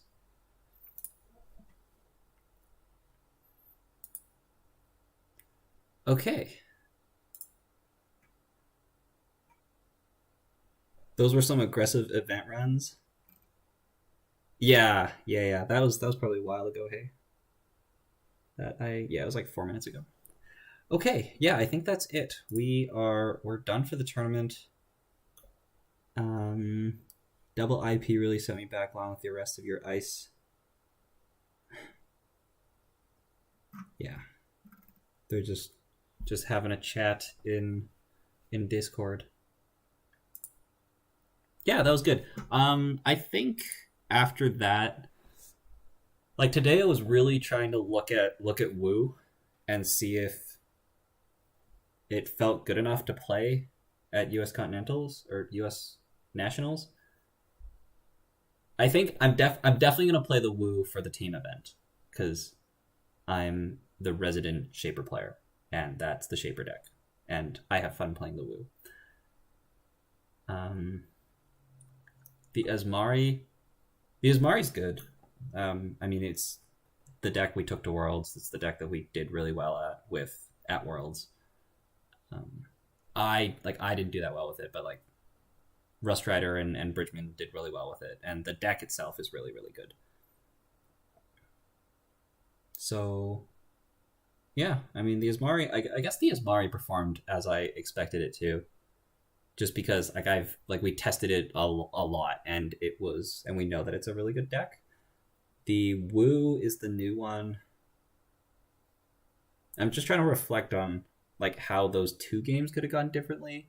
It walked over the CTM pretty nicely, which is really good to see. The ASA was kind of like card draw was kind of an issue with card draw, which is the same thing, which is why my runner didn't do well at Worlds, was because I didn't draw my diesels, and it was kind of the same thing. Like we found 1 diesel, no spec work. Our hands were super awkward, and despite that, we were able to give ourselves a pretty good chance to win.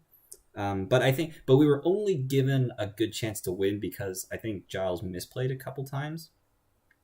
Like the off-world we should have never stolen. So the first 2 points that we stole, we should have never stolen that, because he just needs to use the Lakshmi and protect the off-world out of HQ. So we should have never gotten that. And then we got unlucky with the double deep dive.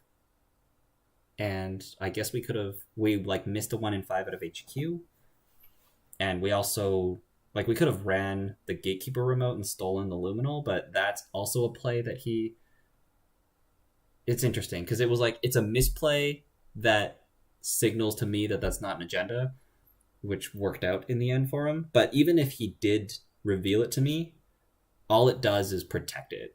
Like it's not like I'm gonna run it. It's not like I'm gonna install imp and go imp it because I don't have imp in my deck. So it like if he shows it to me, I don't run it. If he doesn't show it to me, I don't run it. So there's nothing I could have done about that. The 1 in 5 that we had on HQ on the Vitruvius was also not a 1 in 5 we should have had because the Lakshmi can also just protect that.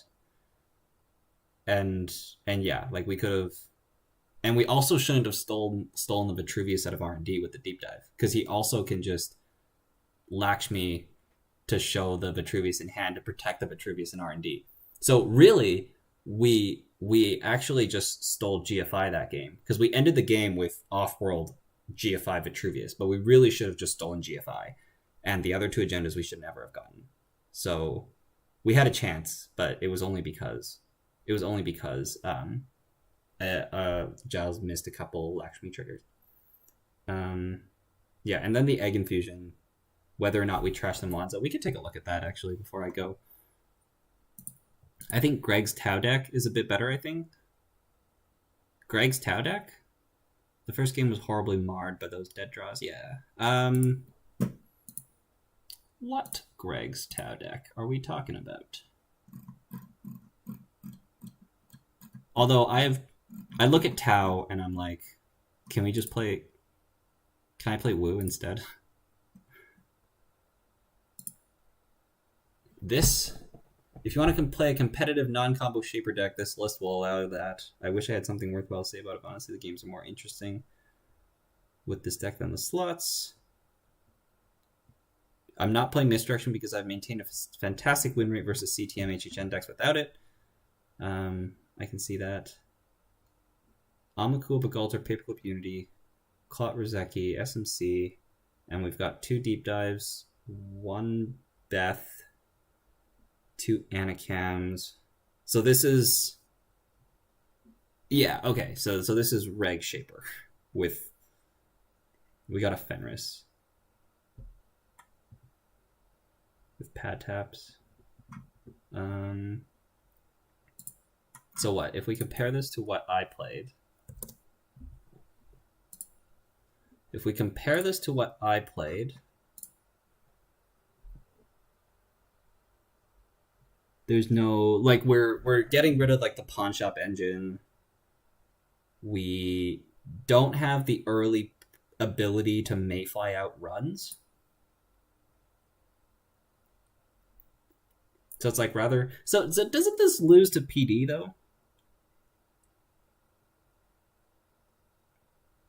Because there's no Paul up, so we're not, because like I'm on double Paul up. I used to be on 1 Paul up, 1 Light the Fire, and then I decided to go to 2 Paul ups and play a DJ because before I didn't have a DJ.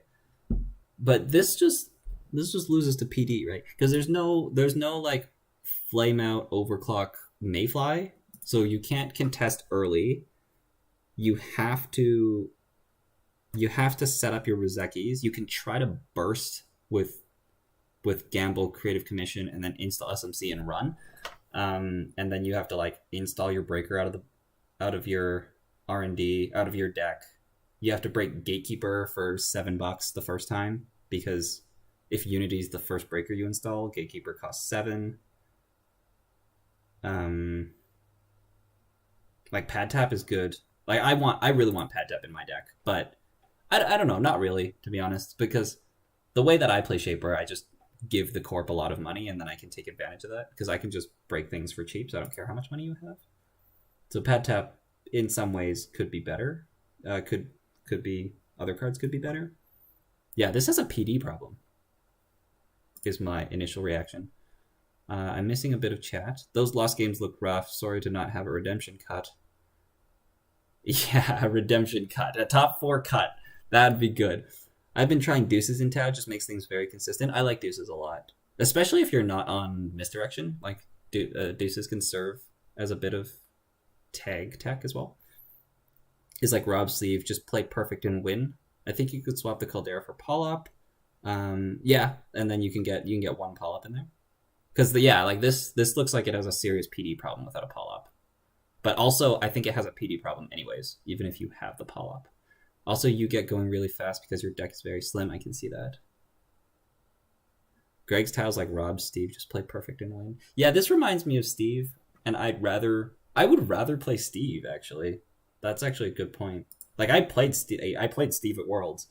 Never found my diesels and lost all my games.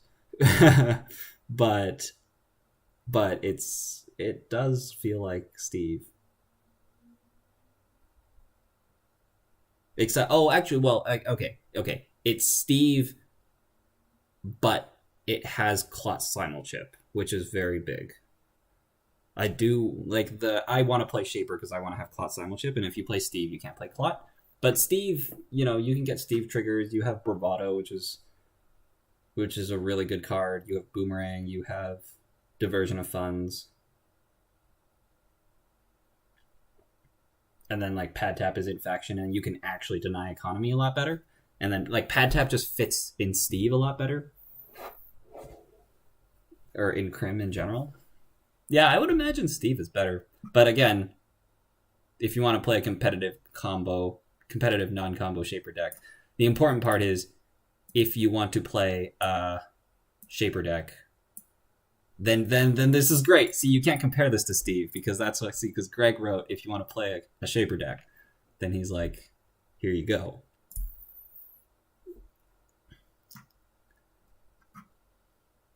Yeah, that's my reaction here. Is that this has a PD problem.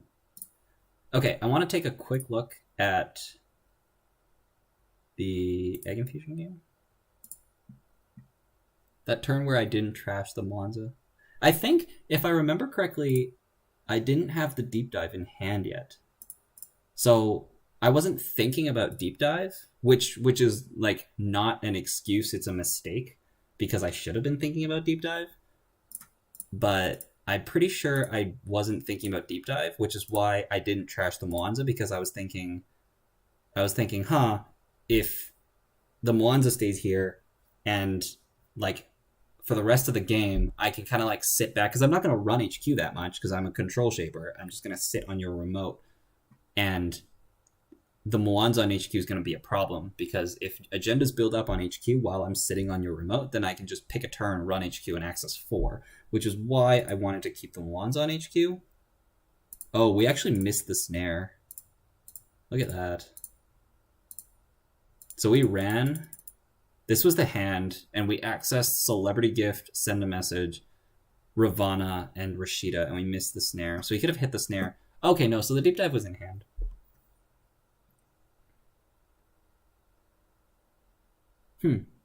But, that's why I wasn't thinking about deep dive.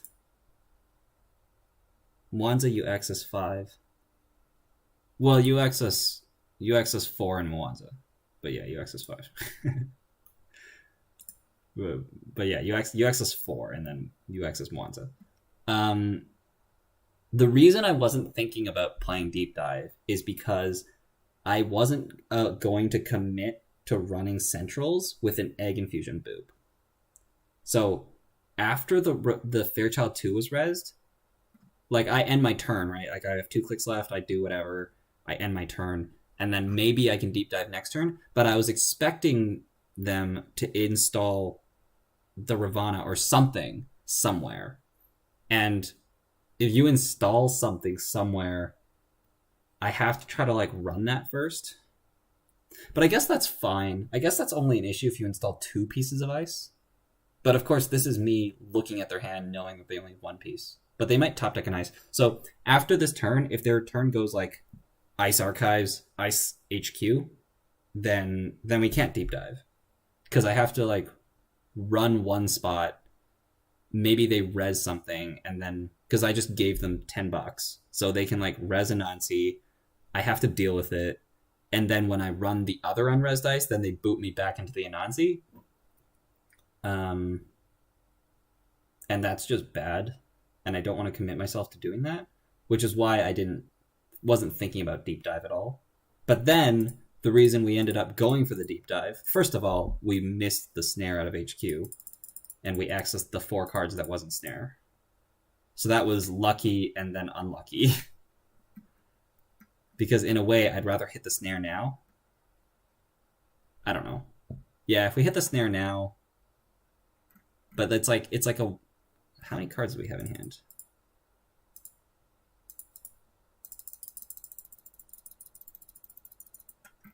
We had 7, so it was like about a 50-50 to hit the deep dive, whereas when we actually hit the snare, it was a 1 in 3. So it was a much lower odds when it actually happened. Yeah, this turn surprised me, because this turn, they drew a card, took a credit, and took another credit, so they didn't install an ice. And because there was no unresed ice, I was like, I can go for deep dive. We should take advantage of the fact that there's no AgInfusion ability online. So then we go for the deep dive. I had 9 cards in hand. And then we went ahead and hit that snare. Oh, hey! So trashing the Mwanza wouldn't have saved me. Because the snare was the first card we accessed. Yeah, so it wouldn't have actually mattered. If I actually trashed the Mwanza, the game would have gone the exact same way. If I had trashed the Mwanza, I would have made the exact same play, and we would have ran HQ, and we would have 1 in 5 the snare out of HQ, because that was the first card we accessed. And we would have lost the 1 in 3 on the deep dive, and the game would have gone the exact same way. Yeah. Okay, this is the part where I scroll to the end, and then we look at the end board state and open archives and see that there's a send a message in there. Okay, there isn't. Oh, we found 2 oboes. Yeah, so there's a send a message left in the deck. We can't see the deck. That's sad. That's sad. But yeah, we had a 1 in 15 and then a 1 in 14 to win. But we didn't find it. So I guess unless I can think of another way we could have played this differently, this game would have gone the exact same way. We would have still lost. Yeah. So I guess like Woo's just, it was a 1 win and 2 loss day. There was not, again, unless I find another moment that I could have done something differently, that wouldn't have changed it. Yeah. Okay. Yeah, that's what I wanted to do there at the end, is to just take a look at that. Yeah. Okay. So is this a weak matchup, would you say, against the AgInfusion? No. I don't think so. Because I'm playing a 54 card deck. So I have a bit more hit points to start off with. I'm trying to deep dive, and AgInfusion can counter that. So that's pretty good. But I don't know, like, I guess you'd rather be Anarch. If you're playing against AgInfusion, like a Mwanza AgInfusion like this, you'd rather be Anarch. Because then you can like install Hippo, install Turning Wheel, and then you can like run around, and if they res their big ice, you can Hippo it. If they don't res, you can bounce for Turning Wheel counters. You can, yeah, like you'd rather be Anarch because you're more damage resilient as well. But I wouldn't say it's that bad of a matchup, to be honest. Like, I have good breakers. I got a good number of accesses. But I would say this is because of a Corp misplay that I was able to potentially deep dive that turn. If they had iced, well, I guess because they only have 1 ice in hand. So if they had installed that ice on HQ, R&D, and Archives, I could have out of the ashes there right away. But the thing is, when you use out of the ashes, it gives your hand away, right? when you use Of the Ashes, they're like, you're about to deep dive. I should boop you to my remote. So then they do that, and then you can't deep dive in C2 cards. But maybe deep dive in C1 card is just fine there. So I, yeah, like if I didn't lose the deep dive on the snare, which is, again, that's a 1 in 3 chance that it hits it, 2 in 3 that I keep it, then I can play the deep dive, and then I probably win that game. So I don't know. Like I would say it's not a weak matchup, but you'd rather be Anarch. And then somebody's gonna say you'd always rather be Anarch. So I'm just gonna say it before somebody else says it. Looking at you, Ranji. Okay, so last streams today. I am gone the next week, so there won't be any content until I'm back.